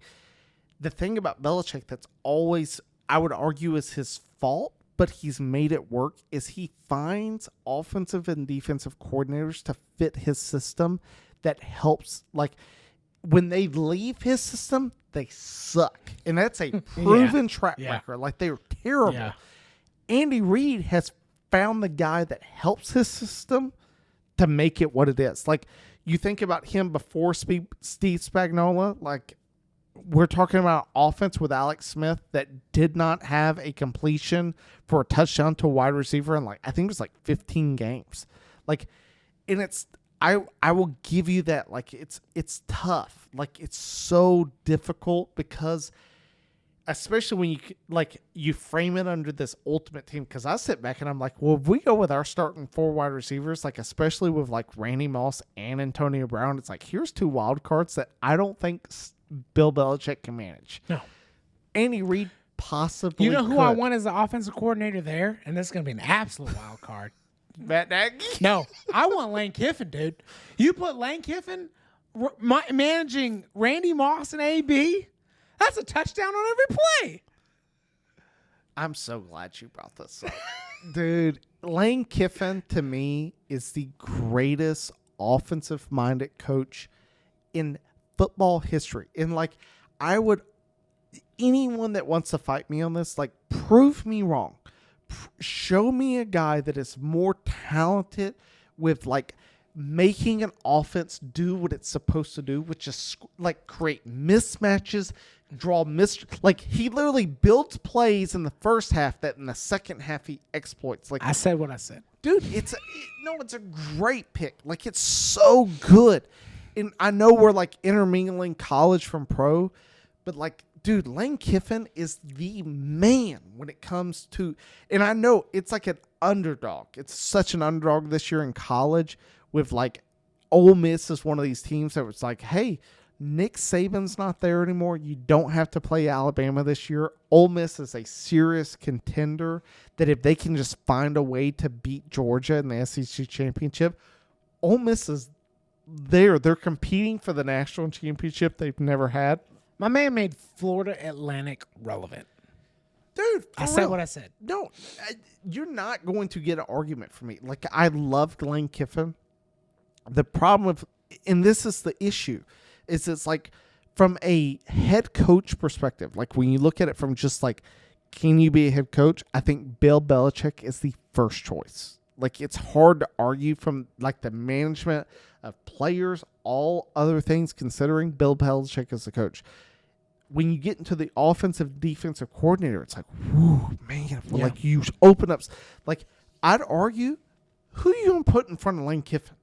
Like, name him. The only guy that comes close Eric is college. Bieniemy. Oh, college. Any Eric Bieniemy. Eric Bieniemy is a good pick. I know guys will throw out Kyle Shanahan. I know being pops to just rail on him because the last 3 Super Bowls can't finish. Like 28-3s, have leads in 3 straight Super Bowls, blown them all. Like, and then you go defensive coordinator. Like, one of the guys that's funny to bring up is Monty Kiffin. Like, you know, his dad in Lane Kiffin is one of the greatest defensive coaches. You get LeBeau from the Steelers, who's amazing. Yeah. Like, I was going to say Dick LeBeau. And even Belichick. Belichick knows defense. Saban knows defense. Like, you sit back and you throw those guys. If you were to sit back and go, I just want you to coach this position, like I would, I know it's Alabama bias, but if you were to say, hey, you can have Nick Saban coach your defense, I'm like, if Bill Belichick's the head coach and Lane Kiffin's the offense, good luck. Like, y'all are going to get some heat. I hope y'all are ready because there's not enough preparation y'all going to put into this game for what's about to happen. Like, it's amazing. It's amazing. So let's go special teams. So I think that we're both on the same page. Devin Hester's my guy. 100%. Who? 100%. If you nobody's touching that ball, returning it, other than Devin Hester. So let's do this. Maybe Percy Harvin. Okay, so let's Devin Hester. Let's do this. Let's say Devin Hester is your kickoff return guy, but you have to put a guy different at punt. Who are you putting at punt? Percy Harvin. Okay. I'm gonna throw this. Deshaun Jackson? No, I'm gonna throw this out. Percy Harvin. Ooh, Dante Hall. Dante Hall. That's a good one. That's a great one. That's a great one. X Factor was so good. You're right. That's good. Like, great one. It's a great Percy Harvin.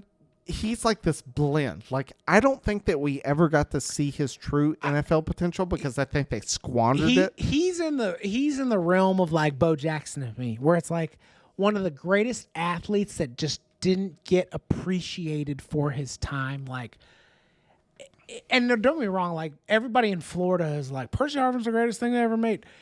Percy Harvin was just so amazing. Like, the things he did was, I think Urban Meyer's on record saying he's the best athlete he's ever coached. I mean, like, and that's high praise. Don't get me wrong. Like, I'm not taking like what Urban Meyer says is gospel, but like when you have a guy who's won a national championship at multiple different schools, I mean, like that's high praise. And like Percy Harvin was just different. So different. Especially when you get like, I think it's hindsight's always 20/20. When you like look back at Percy Harvin and you're like, dude, if I could put him on any college roster, it's like Percy Harvin's starting. Now again, it's an easy question when you go like through a career. It's easily Devin Hester. When you talk about like a local,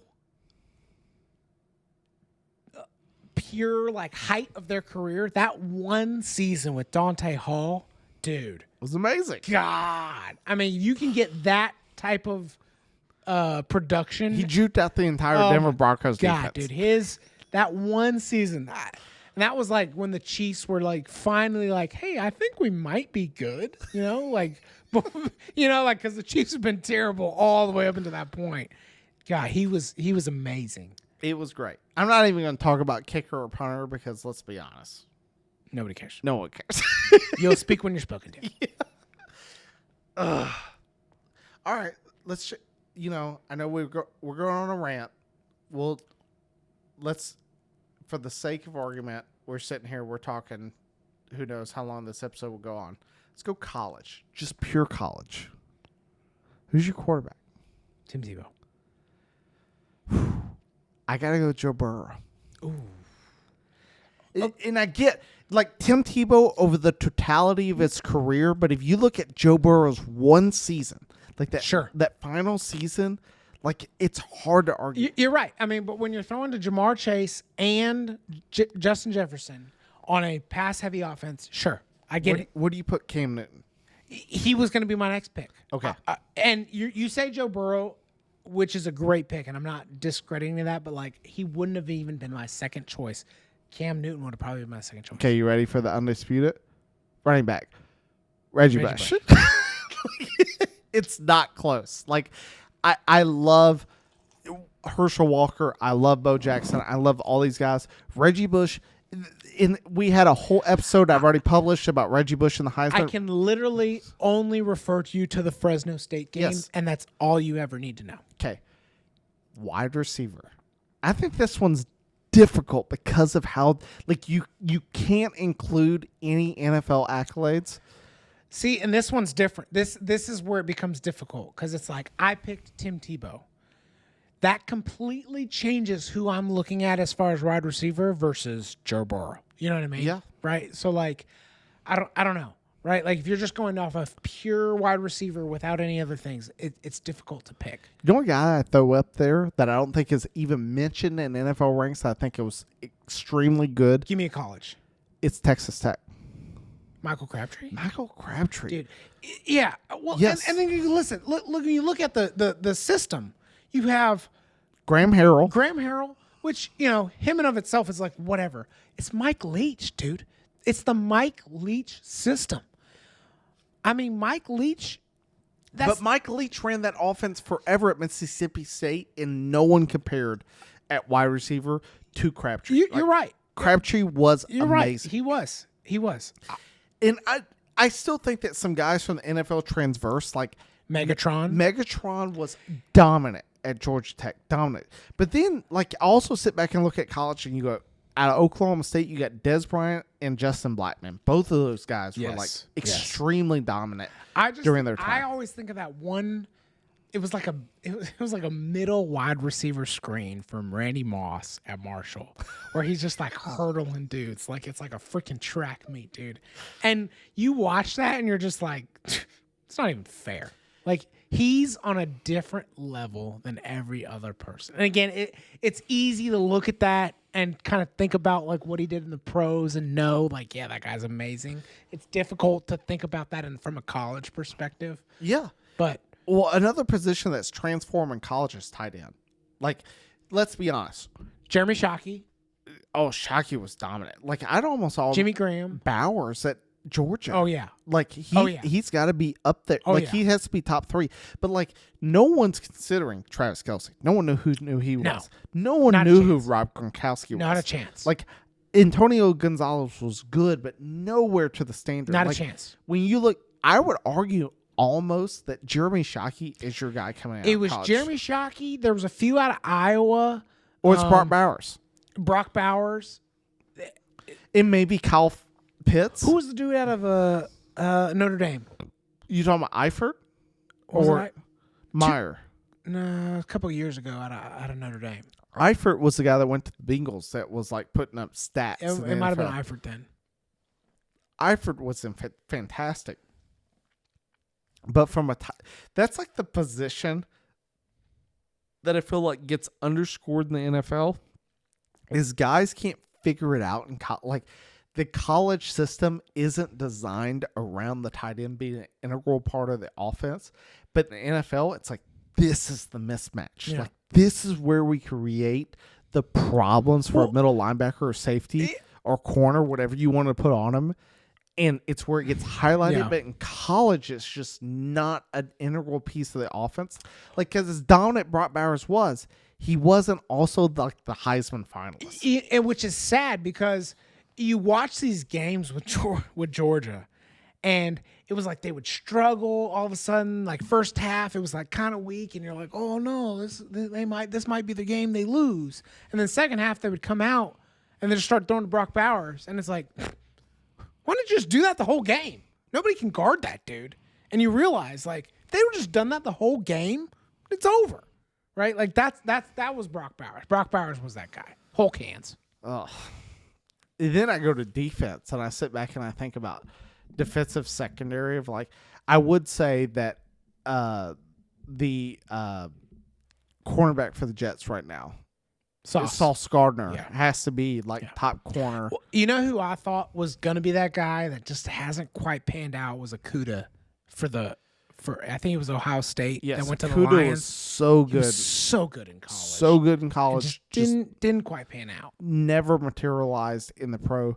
A guy that comes to mind at safety was May for USC. Like everyone thought he was going to be like the next deal at safety, and Bama's had so many different guys. I think the guy that I'd honestly put at safety, because he's been both, I know we're not supposed to consider NFL, but in college he was so dominant, was Minkah Fitzpatrick. Yeah. Like Minkah was so good in college, and he never stepped off the gas going to college. Middle linebacker and especially defensive end in college, I find as such the like boom bust. Like you have guys in college like David Pollock at defensive end, which I get he got hurt in the pros, but like David Pollock was viewed as this like generational defensive end of Georgia.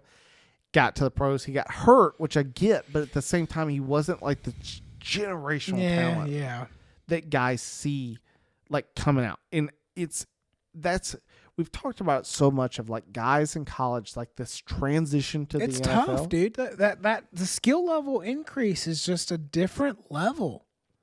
Penn State has had multiple really, really good linebackers that have come out of that university and have done fine in the pros, but like living up to what they were supposed to be, it's just really hard to do. 100%.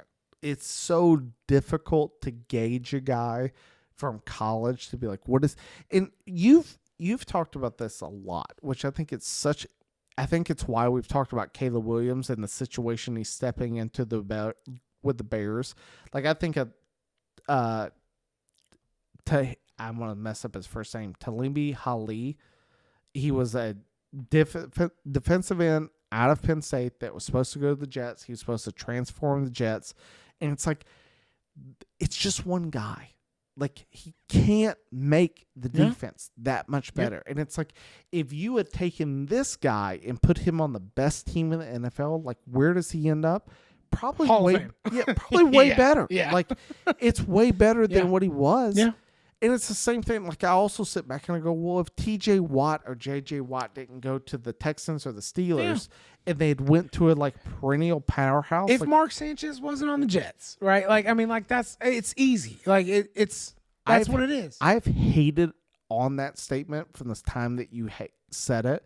But the more that I like think about that statement and you go, look, the Jets made back-to-back AFC championships with Sanchez. It's part of the circle of life in the NFL. Like, good players naturally go to worse teams because of the way the draft picks work. Like, that's just the way the NFL works. And, like, not to say that it can't get turned around, but, like, most of the time it doesn't. And that's why the NCAA like has those commercials where they're like, oh, we have 90,000 athletes and only like so many of them are going pro and going to succeed. Like, that's the reason why, right? Like, it's easier to be a standout in college than it is to be pros. One, because the exponential increase of talent, but then even if you've got the talent to make it, you got to make it to the right team. Like, sometimes just having that talent doesn't make it because you're on the wrong team. Like, it is what it is.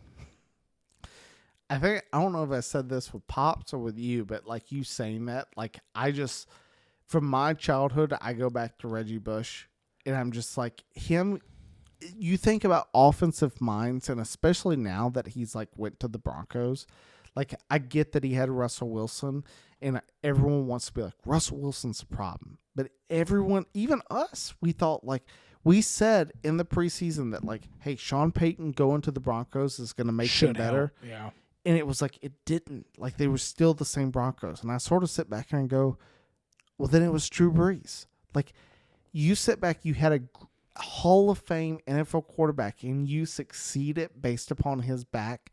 But we should have known the warning signs of when you got Reggie Bush, who was the most dominant player in college at that position, that when you bring him in, and it was sort of like, Me. Yeah, Yeah. exactly. Couldn't even really do anything with him. Like the biggest play of Reggie screwed Bush's career is him getting jacked up by that Philly safety. The flare, a bubble, that gets blown up. Murdered. Like that's one of the biggest hits in NFL history. You like sit back and you think about that and you just go, everyone, and that's the problem. We want to sit back and we want to go, oh, this player just didn't materialize, and we never sit back and go, man, maybe his coaches just suck. I mean, gosh, and again, it's just the way sometimes the NFL works. Tim Tebow. Josh McDaniels. I mean, like, you're telling me that Brock Osweiler can get a multi-million-dollar contract, but you won't even give Tim Tebow a chance? Like, Daniel Jones is getting paid $40 million this year, but you wouldn't even give Tim He's Tebow... looking at the camera like you this. wouldn't even give Tim Tebow a chance? Like, we're talking about rants here. Like, let's be real. Like, there's been absolute stinkers that are getting millions. And you wouldn't give one of probably the best quarterbacks of all time in college history a chance. You made him play tight end. Why? Thanks, Urban. Yeah.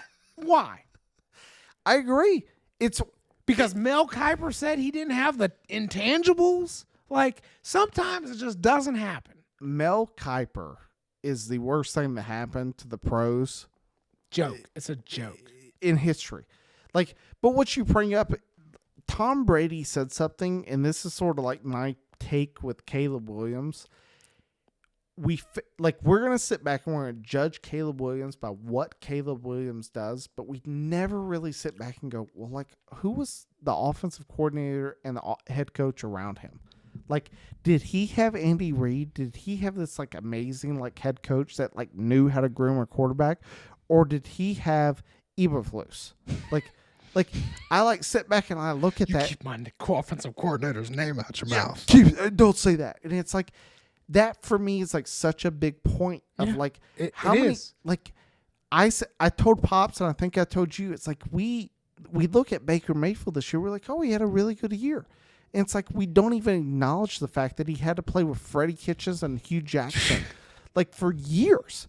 Like his first 3 years as a pro with terrible leadership from the organizational standpoint.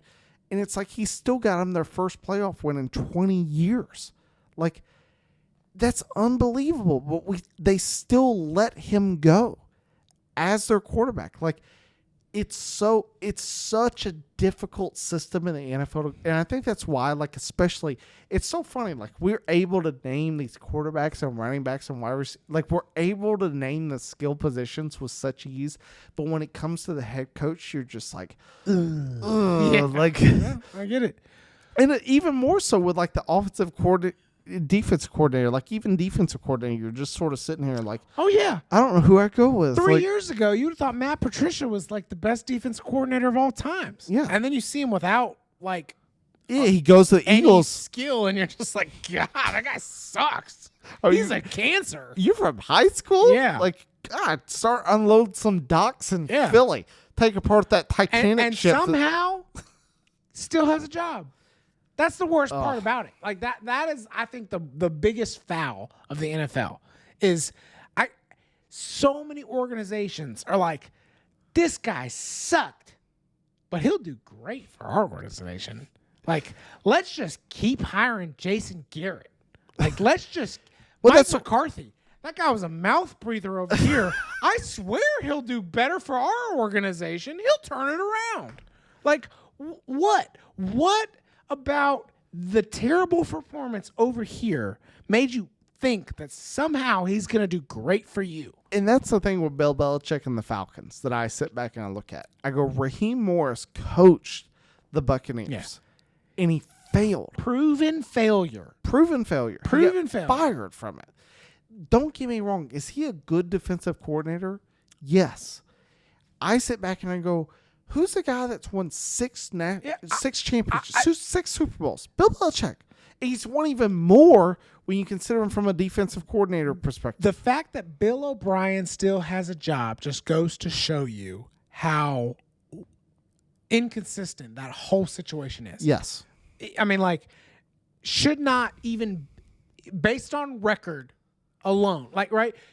You take if you made him as a head coach, if you made him a financial advisor and was like, this is how much money this guy's going to make you, and you realize after however many years, it's always a loss, you would never hire that guy again, and he would be blacklisted from the industry. Well, I think it's the same as when you compare Justin Fields to Kirk Cousins. Like, when you sit back and you're like, hey, cover your eyes.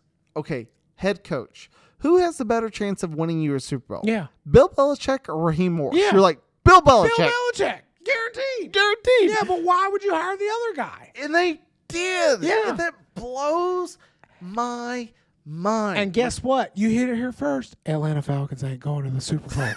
I mean, like, you want to question why, right? Like, all these Falcons are going to be like, I don't know why we can't do it. We got Kirk Cousins. We got Bijan Robinson. We got all these good players. Like, that's why. You got these stupid organizations that make these stupid choices. You're hiring losers. You're just hiring guys that are proven losers. Not going to happen. And this is where I go back to this, like, Nick Saban, Bill Belichick, Tom Brady argument. It's like guys are trying to hire guys to be the next one. Yep. And it's like, dude, don't worry about that. You're the Falcons. You've never won a Super Bowl in your history. Yeah. Just worry about winning the first. Just be the first. Because stop trying to be the best at everything. Yes. Like, just focus on winning now. Exactly. Because if you do that, like, Detroit was the perfect example this past season. If Detroit had won the NFC Championship and gone to the Super Bowl and won, you know what? They would have built it would have been like Alexander the Great. They would have had a 100-foot statue of Dan Campbell outside of Detroit that when you flew in on an airplane, you'd be like, there's Dan Campbell's statue. Carrying his cojones in a wheelbarrow. Yeah. Like, you would have... To bring a franchise the first championship, you are on hollowed ground. Like, there is nothing, no one can ever take that away from you. You can always be the guy to win second or first, or second or third, but you're never the guy to win first. Like, when you are the first guy to win it, that is the guy that is remembered. In the NFL, we're so, like, on this mindset of, like, drafting the guy or picking the head coach. Yeah. That's going to win 3 or more than just focusing on the guy to get us 1, which I feel like that's what the Lions did.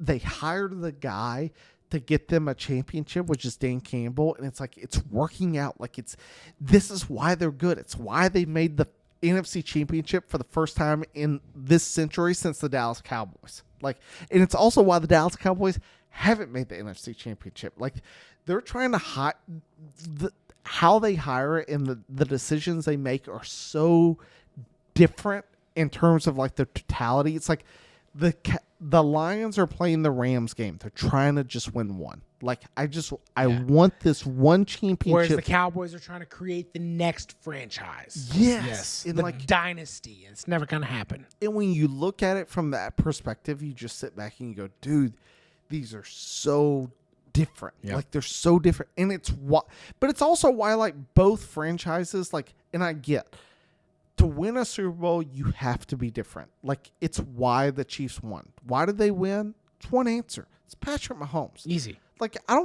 I get they have one of the, we already talked about it. He's either 1 or 2 in the greatest tight ends to ever perform. But when you sit back and you look back and you go, dude, they lost Tyreek Hill. You sit back and you go, the Chiefs are done. They've won back-to-back Super Bowls since getting rid of him. It's because they have the best quarterback in the NFL right now and one of the best quarterbacks in NFL history right now. Like, it's the reason why they've won. And it's also reason why the Lions didn't win. Like, Jared Goff is really good, but if you put Patrick Mahomes on the Lions roster, the Lions win at least all of their games, if not just, like, only losing 1 or 2. The Lions win the Super Bowl. Like, and I could say the same about the Niners. Like, if you put Mahomes on any other team. Yeah. And we talked about this when people are calling for Shanahan's head, and it's like, Shanahan's not the problem. The only problem with the Niners right now is that Patrick Mahomes isn't their quarterback. Yeah. And I'm sorry, like, sometimes you just got to deal with it. Like, I mean, it's the Tiger Woods to the Phil Mickelson argument, right? Like, if Tiger Woods didn't exist, Phil Mickelson would be the Tiger Woods that everybody thinks Tiger Woods is. But I'm sorry, like, he had to play against Tiger Woods. So he's just the Phil Mickelson. Like, Shanahan's not the problem. The Niners are great. They're going to be great for a long time, as long as Shanahan's the head coach. But you know what? They're never going to beat Mahomes. Because it's Mahomes. I'm like, sorry, like, that's the problem. It doesn't matter. It's nothing you can do. It's nothing you've done bad. It's just that you just don't have that guy. Correct. Sorry. Well, I saw that tweet. I think I brought it up with Pops. It's like they traded for Stephon Diggs, the Texans, and it was like all that just to lose to Patrick Mahomes in the offseason. Yeah, that's what's going to happen. It's true. Like, You might win one.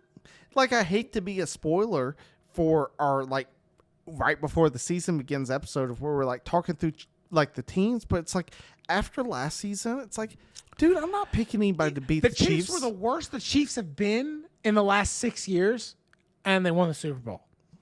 Sorry. Like, I'm not picking anybody other. Exactly. Like, it's so difficult to hate on them. The Chiefs have been so much better than the Chiefs were this last season as Super Bowl winners. So it's like, you got a team who's not even at their peak winning the Super Bowl. How do you pick against them? As long as Andy Reid and Patrick Mahomes are there, they're the AFC favorite. Period. Done.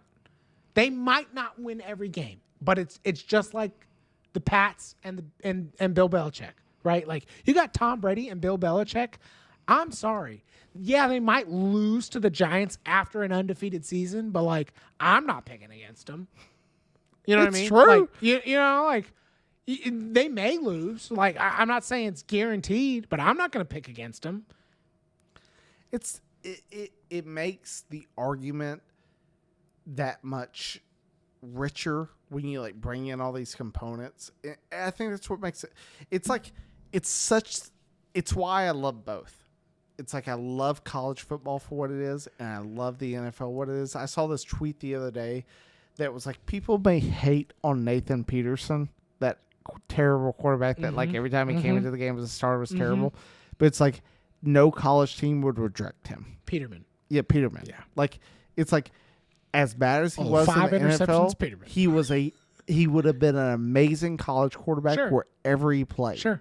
And and I think that's where fans forget. It's like, we have college here and NFL. Like, I can't put it on camera. It's not close of how much different the game is at that perspective. And it's what makes, like, it's crazy when you have a running back like Barry Sanders who wins the Heisman in college, who goes on to be like this Hall of Fame top 5, if not for us, like the number 1 guy in the NFL, that you're like, if I have to hand the ball to one guy, it's going to that guy.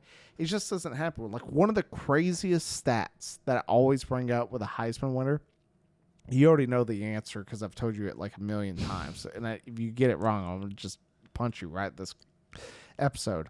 There's only been one guy that has won the Heisman Trophy. Yes. Heisman Trophy, NFL MVP, Super Bowl MVP, and a Super Bowl. Marcus Allen. Yeah, you put all that on a piece of paper. My man played fullback for a year. Dude, Al Davis Dude, I have never watched an episode of A Football Life of Marcus Allen and been more mad at an organization than when I finished that episode. This is a total side note, and I know we're going long here, but Reggie Bush, in my mind, is like the greatest thing since sliced bread, right? Like, that's just, I grew up watching him. Like, I'm a USC fan. Like, Reggie Bush is the ultimate thing that I've never truly appreciated how good Marcus Allen was until I watched that 30 for 30. You watch that 30 for 30, and you're just like... What's a Football Life? Oh, was it... okay, all right, sorry. I said 30 for 30. Football Life. You watch the Football Life, and you're just like, God. Like... He's so good. He played fullback. Because they hated him. He played fullback. I mean, like... you imagine Reggie Bush lining up as a fullback? Get out of town, dude. Like, get out of town. It truly... You go, who's the greatest running back from USC? I mean, there's 9 that I can think of that are better than everybody else in college football. Reggie Bush is at the top of the list, and Marcus Allen is not. But then you watch that Football Life, and you're like, ooh. Marcus Allen's really I good. reconsider my answer, dude. Like, Marcus Allen is amazing for what he accomplished and how well he's known for, how good he is. And you think about the stuff he had to go through. Yeah, I mean, you said Al Davis hated him so much that he traded him to the Chiefs, and he ended up beating the Raiders. He played fullback for Bo Jackson. I mean, I don't know what else to say. Yes. Like, think about that. Super Bowl MVP. Like, he threw down on the Redskins. Like, had one of the greatest performances by a running back in Super Bowl history, and they still hated him. Like, Al Davis just had this vendetta. And it's clear throughout the entire episode that it's like the Raiders organization, and particularly Al Davis, hated Marcus Allen. But in spite of that, he was the best running back, not just for the Raiders, but in the entire NFL during his time. Did it with class, too. Yeah, did it with, dude. Absolute class. I'm not a USC fan, but it's like watching that episode, I'm like, dude, I want a Marcus Allen jersey. Yeah. Like, signed. Like, sign me up for that every time of the year. Hard to argue. Yeah, for sure. But it's been a good rant episode. I feel like we ranted about a ton of stuff. We talked about college. We talked about pro. We talked about best teams, college and pro. We barely touched on Nick Saban. Didn't even talk about Nick Saban. This is the only thing that I'll say about Nick Saban. And I'll just put this on the record, and people who don't like it can kick rocks. Get bent. Yeah. It is when you're any time that you acknowledge that someone is the greatest ever, at no point can you expect anyone to replicate that. Like, when eventually someone will. Like, as great as Dan Marino was, he was surpassed by Brett Favre, Drew Brees, Tom Brady. As good as Brady was, eventually someone will beat Brady's record. You know who I can guarantee won't be the next Saban? DeBoer. It is. Like, the probability of the next guy being at the same college, especially in today's day and age, 0. ain't happening, dog. Sorry, dog. Well, I brought this up to you. The only Tide. guy to win 3 or more national championships to be immediately replaced by a coach to at least win 1 was USC and John McKay. Yeah. John McKay won 3, was replaced by a coach that won 1, and then what happened? You know what's funny? John McKay came back. And was trash.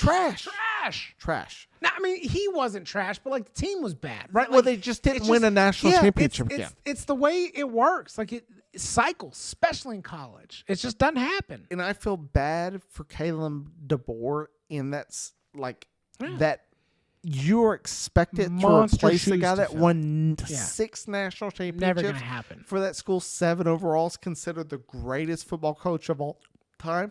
If you just win an SEC championship, I'd be impressed. That's how difficult it's going to be for him. Not gonna happen. It's not going to happen. And I'm at peace with that. Like, I've said this time and time again. Like, Especially now. my with wife NIL. has said it. I've said it. Like, we've lived through the Shula years. We've seen Alabama be terrible. We got this, and that's when all the guys that like text me that was like, Nick Saban's retired. What do you think? I go, I am so grateful that you were alive during Saban's era. Yes, Yeah. like I don't have to be a kid that goes, I don't know what that was like. That's how I feel about like Tom Brady. Like, was I a Patriots fan? Absolutely not. Screw the Patriots, dude. I hate the Patriots. Listen, but when you're gonna sit back and go like when I'm talking to my grandkids and they're like, dude, you got to see Tom Brady play, and I'm like, yeah, and it was amazing. You know what I mean? Like, yes, you got to see Tom Brady, Bill Belichick, and Nick Saban. Like, dude, peak. Peyton Manning, Drew Brees, Yeah, all these guys. I peaked in Even football, Mahomes dude. slipped a little bit. Peaked in football. Yeah. Like, your generation sucks compared to my generation. You know what I mean? Like, and it is. Like, and they'll beat it. Like, eventually they'll have their own guys. You know, it's the Jordan LeBron debate. Like, but like you said, I don't like Alabama. I don't like the Patriots. But to have lived through Bill Belichick, Nick Saban, Tom Brady, like, dude, peaked. football lore. I love it. Yes, it's so different. Like the old quote, like 2020 is hindsight's always 2020. Yeah. Like when you sit back and you look at it, you're always just like, dude, I'm so. Because even me, I'm not a USC fan, but let me tell you, Reggie Bush. watching Reggie Bush torment those Oregon State, Fresno State, all those schools, like, dude, that was peak. That was peak childhood. That back step during Fresno State. Oh, when he cut and just put two dudes into the cemetery. All I can think of is that meme. All those dudes that are just like, oh, like that was like it. That wasn't even a move back then. It was like, how did he do that? That wasn't a juke move, dude. Commentators were commentating like, how did he do that? To go sideways. How did you go backwards? Like they were literally physicians, like sitting there, physics guys. Does not compute. Yeah. He broke the laws of physics. Yeah, divided by zero actually doesn't equal zero. Right. Yeah, exactly. Like you don't have to be a fan. You just have to appreciate the game and game recognized game. You respect the greatness. 100%. Which is, I mean, sort of like the tribute to this rant. Like it's good to get on an episode and just rant for a little bit because there's so much. I think that's like what both me and you enjoy about football. It's like we have our teams, we have our like things that we focus on during the year, but like at the same time, you're able to appreciate the greatness within sports that even doesn't involve your team. Like one of the big things I sit back and think about, like as I make these guess the players, there is no college that is more dominant in producing NFL players than Miami. Dude, like when you look at the early 2000s, you're like Ray Lewis, Jeremy Shockey, Ed Reed, Willis McGahee, Frank Gore. Like, just like you go down the list. Andre Johnson. Like, we're talking like Andre Johnson's the best Texans player on the offense. Like, period. Like, all these guys, Devin Hester, like all these guys that came out of Miami, every time I like make a guess the player and it's like Miami, I'm just like, dude. Dang. That dude was good. Dang. He was so good. Like, I just sit back and, like, when you look at football from a totality perspective, you just sort of, like, you recognize, like, each division for what it was. Like, you had Miami, you had USC, you had Alabama. I'm not sure who's next. I know it's not Alabama. Like, if it is, call me, like, shocked. It's just one of those things where it's so difficult to find the next guy to be next to replace greatness. If that's why I say it's not Alabama, someone else is coming up that we're all going to sit back and in 20 years, people are going to ask us, just like you talked about, like with Brady and Belichick, like our kids are going to ask us if they're football fans, like, what was it like watching Brady? Like I ask my dad all the time, like, what was it like watching Barry Sanders? And my dad always says the same thing. Dude, it was amazing. Yeah, it was fantastic. It was amazing. Yeah, because anybody, you don't even have to like nobody's a Lions fan. We haven't seen a Lions fan in 20 years. Lions fans just came out of their cave this last year. All of a sudden, these people are Lions fans, and you're like, bro, you weren't a Lions fan. Get real. But, I mean, think about it. Like, you didn't have to be a Lions fan, but you talk to 90% of the people that grew up during that time, and they're like, who's the greatest running back? Barry Sanders, dude. Because you loved watching that guy play. It was easy to be a Barry Sanders fan. 100%. 100%. Like who? All right. So before we wrap this up, we'll just wrap it up. Who's the next Alabama? Is it Georgia? Does Georgia really take that spot? Is it Nebraska with NIL? Is it Colorado? My predictions early for this college season. We're going to get into this in a future episode. I think Ryan Day gets fired. And it's because I don't think Ohio State has a quarterback. All right. So that's Ohio State's MO. They're always really, really close, but never the greatest. Well, here's the crazy part. I think Georgia's sort of in the same, like everyone's like Carson Beck. And I'm like, Carson Beck sucks. Like I think it was like some like website. Who's the next Bama? Who's the next Bama? That's all I care about. Who's the next Bama? Who can eat? Who's the next USC, Oklahoma, Notre Dame, Bama? The next Alabama for me is wherever Deion goes, and it's just because once his kids leave Colorado's not the answer. Colorado was always a stepping stone. Correct. Like, I agree. And once that, he leaves, like, for me, Miami has always been the spot. And it's because, like, Miami will always be the U. It doesn't matter how bad Miami gets throughout the coming years. Like, Miami is the spot for Deion to go. Like, there's no better personality to represent Miami than Deion. And if that doesn't happen, it is a travesty to everything college football. So you think regardless of where he goes, that's the next place? No. Or if he goes to the U, that's the next place? If he goes to the U. Okay. Like, what's funny is when Saban retired, one of our buddies, Kip, was like, hey, who would you want next? Oh, yeah. And I said... Saban, I mean, yeah. I said Deion. It's just not going to happen. Correct. It's because Alabama is, like, old in their ways. They want this, like, I don't want to say, like, non-African American, but, like, honestly, they just don't want the flashy head coach. I get it. Like, they want this, like, old school guy to bring in, like, recreate the program, which I sit back and I look at NIL, I look at everything that's going on in college football, and I go, no one's better suited to deal with that than Deion.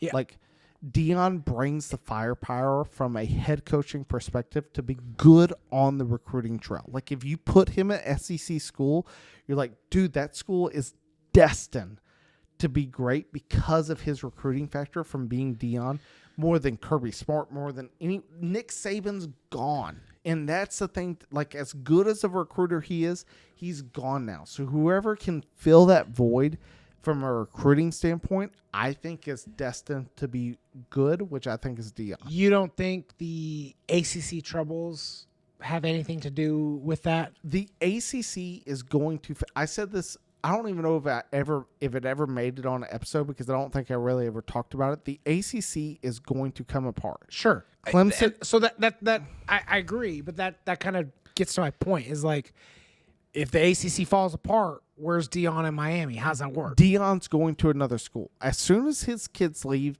Deion's done with Colorado. Sure. It is a broken marriage that just for the sake of the kids hasn't been finalized Totally in terms of divorce. Totally like agree. Colorado was getting everything they can out of Deion to like make their school relevant again, but at the end of the day, it's Colorado. Like you're in the middle of nowhere, Colorado. No one wants to go to school there. You haven't been relevant in over 30 years. I guess what I'm asking is like Deion goes to Miami, and then the ACC devolves. Miami will go. Where does Deion like? Do you still think it is Miami? Like, yes. Okay. It's because I think eventually I get that like what I'm saying right now is sort of like far-fetched, and hopefully like whether or not this podcast lists for another few years or 10 years or whatever, I hope someone goes back and looks at it and goes, hey, he was right about this. I think eventually the CFP becomes its own conference. Like I think it's like the NFL. Like it's funny how much like we've reorganized the Pac-12 and Big East and all these different conferences. I think it's going to become two conferences between the Big Ten and the SEC, and eventually they merge to one conference. And when they do, they're going to have a North, they're going to have a South, they're going to have an East and a West. And when they do that, it's going to be just like it was, but it's all going to be under the banner of one conference like the NFL, to where it's like, hey, you play these set games. These set games matter based upon your record, just like the NFL. It takes out all ambiguity of the conference, and it makes it so that everyone sits back and they go, oh, the college football is legitimate. There's no subjectivity to the game, just like the NFL. I agree. I couldn't pinpoint one school. I couldn't say it's like going to be Miami. My biggest, easiest target is like Nebraska. But I think I say Nebraska in the sense of like, it's not going to be like this random school. It's not going to be like Pitt or like, Boise. It's not going to be one of those type of schools that's the next Alabama. NIL is throwing a huge chink in the chain. NIL / whatever you want to call it. Collectives, and we'll do an episode on that later, but it's gonna be a school that has that ability, right? And this is why I bring up Nebraska. Nebraska has not been anything really since they have money. The 90s, but they've got the money, they've got the following. They used to be good good enough that like they can bring that type of talent and or coach and or talent and or whatever they need to become that next school that it's not just about wins and losses anymore in college football. It's all about like how much can you pay me and not just on a 1 year basis, which I think is such a difference between like Nebraska and Ole Miss. Like Ole Miss, I think has the ability to do this for like a year or two. Nebraska has the ability to do it for a decade. So that's where I say like I can't pick a specific school, but I can give you like a collective of schools of like it's going to be a school like Nebraska, Miami, Oklahoma, USC, Georgia, maybe Florida State, maybe Michigan. It's going to be one of those schools that's like historically on like you go back to like the 20s type of standpoint, it's going to be one of those schools. It's like typically a dominant type of school that has the following and the money to support it. It may be a school that's unsuspected, like a Nebraska. I keep going to Nebraska. You're going to think I'm picking Nebraska. But it's a big name. It's going to be a big name type school, but not one that I think everybody's thinking of that's going to pull in all this talent that all of a sudden kind of comes out of nowhere and has a little bit of dominance for a while because they're able to pay the students, or whatever, prospective athletes enough to get the talent there that they need. Well, I think it's what me and you talked about with Lincoln Riley. It's like which he did. He had the good first year at USC, and I think if they had beaten Tulane, it would have helped his cause even more. It's like he just needed a good first year start to like gain some traction, but then the second year killed him. It was like defense sucked. You weren't as good as you were supposed to be. Now kids don't want to go to USC. Example, and then that's almost even more of a reason why I don't think it's going to be a school like Oregon or Washington or schools that maybe have had recent success or like recent high profile players, but like I hate to say like Washington, like name 5 good players out of Washington off the top of your head. No. You know what I mean? Like it's not going to happen. Like they don't have the pedigree behind it. And it's why I can't say the same with Oregon. Yeah, exactly. Like they've had great years. Don't get me wrong, but like they've never really won a national championship and never really been dominant on the national stage that they're going to be able to pull the boosters and the collectives and the NIL in order to get enough players in order to be dominant for any extended period of time. What's funny is I think if Ohio State had a different coach, I'd go more with Ohio State. Like I think Ohio State has that, but I think Ryan Day's just a bad coach. I think Ohio State has just proven over the years, like, yeah, they're great in minimal, like, one year by year basis. But like again, we've talked about this on a Goat Mountain type of thing. Like when you talk about like the grand scheme of things, they're not going to be dominant for multiple years in a row. They've never been. Never. Like they're always pretty good. A 2 to 3 year spurt. Yeah. And now that they've got other teams coming into the Big Ten and all that stuff, I think it's just going to get worse for Ohio State. Correct. And whatever. Quote me on this. Whatever. I don't think they're going to be the Ohio State of old. And we've always been Ohio State haters of like they've always kind of gotten a pass here.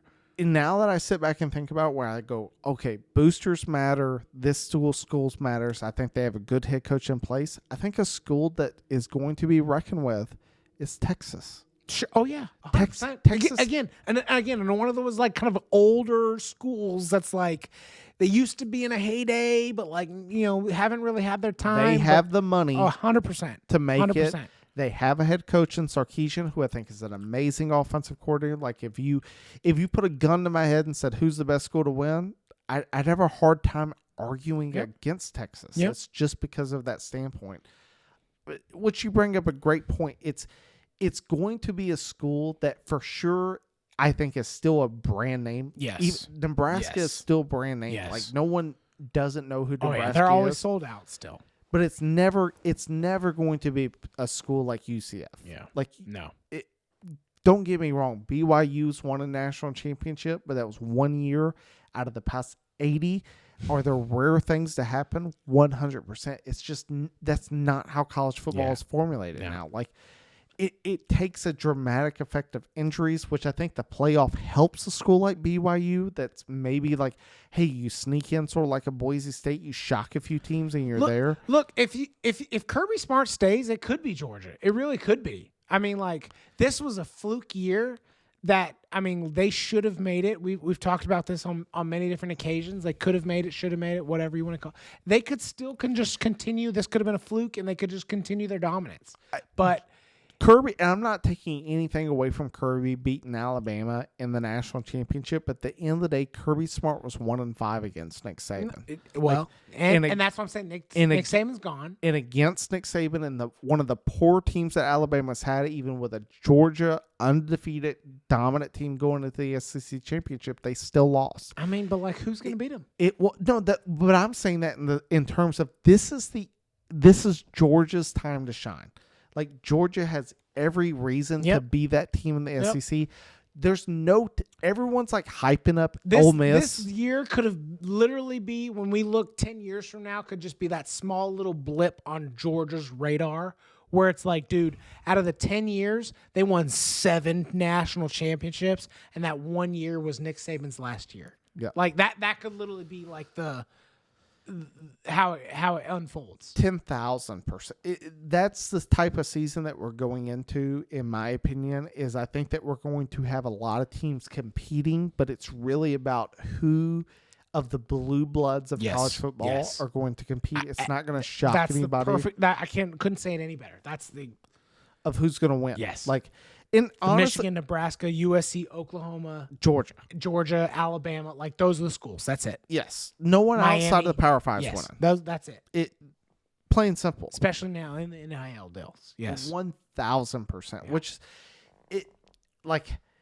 I look forward to college football just because of like the pageantry and everything. But at the end of the day, like, I think that college football it's becoming more and more clear that if you're not one of the main blue blood schools, you're never winning. Yeah. Like, it's not set up for you to win. Correct. And as good, it's funny, we talk about Lane Kiffin, we talk about how good they are, like, from an offensive mindset, but at the end of the day, as good as Lane Kiffin is, Ole Miss is still Ole Miss, which I never won.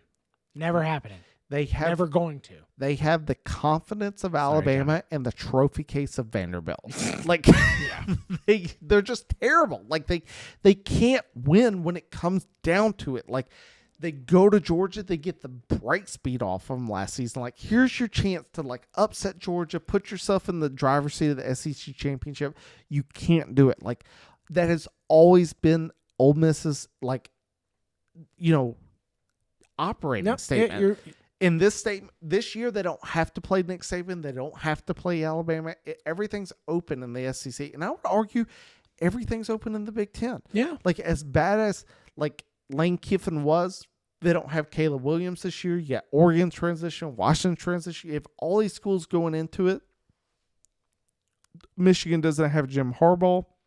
There is so much change, which I think is also why we haven't talked about college football.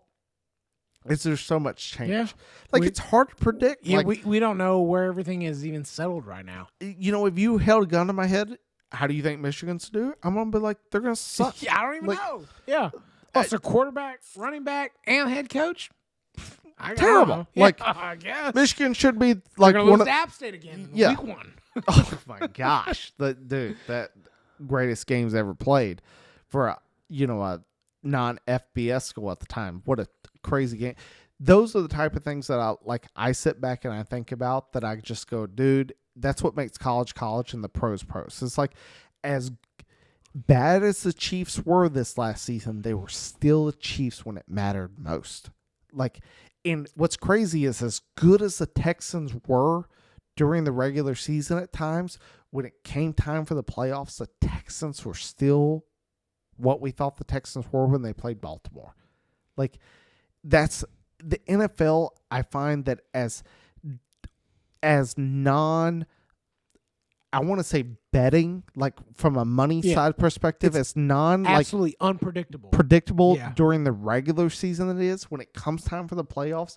You bet with the favorite because the favorite wins. There's a reason there's the favorite. Yeah. Yes, and even if it's not the favorite, I'm talking about the favorite in your mind. Like when you sit back and you go Baltimore Chiefs in the playoffs, Who you're like, is the better team? yeah, you don't put the money in Mahomes. Yeah. And if we had done that, we'd won money. Like when you sit back and you think of it from that perspective, you go, this team wins. Like, and when it comes time for the playoffs, dude, that's what happens. Like the team, like rarely does the Lions, and it's even proved it this year. Like as good as we thought the Lions were, when it came time for them to be They up, were winning. They were winning. They were winning. They blow it. I know They it. blow it. And as good as, and that's what's nuts. It's like in the opposite, it's true in college. Like here's You almost don't even have to watch the game. You can almost just bet it off of history. You go, what's a better franchise, the 49ers or the Lions?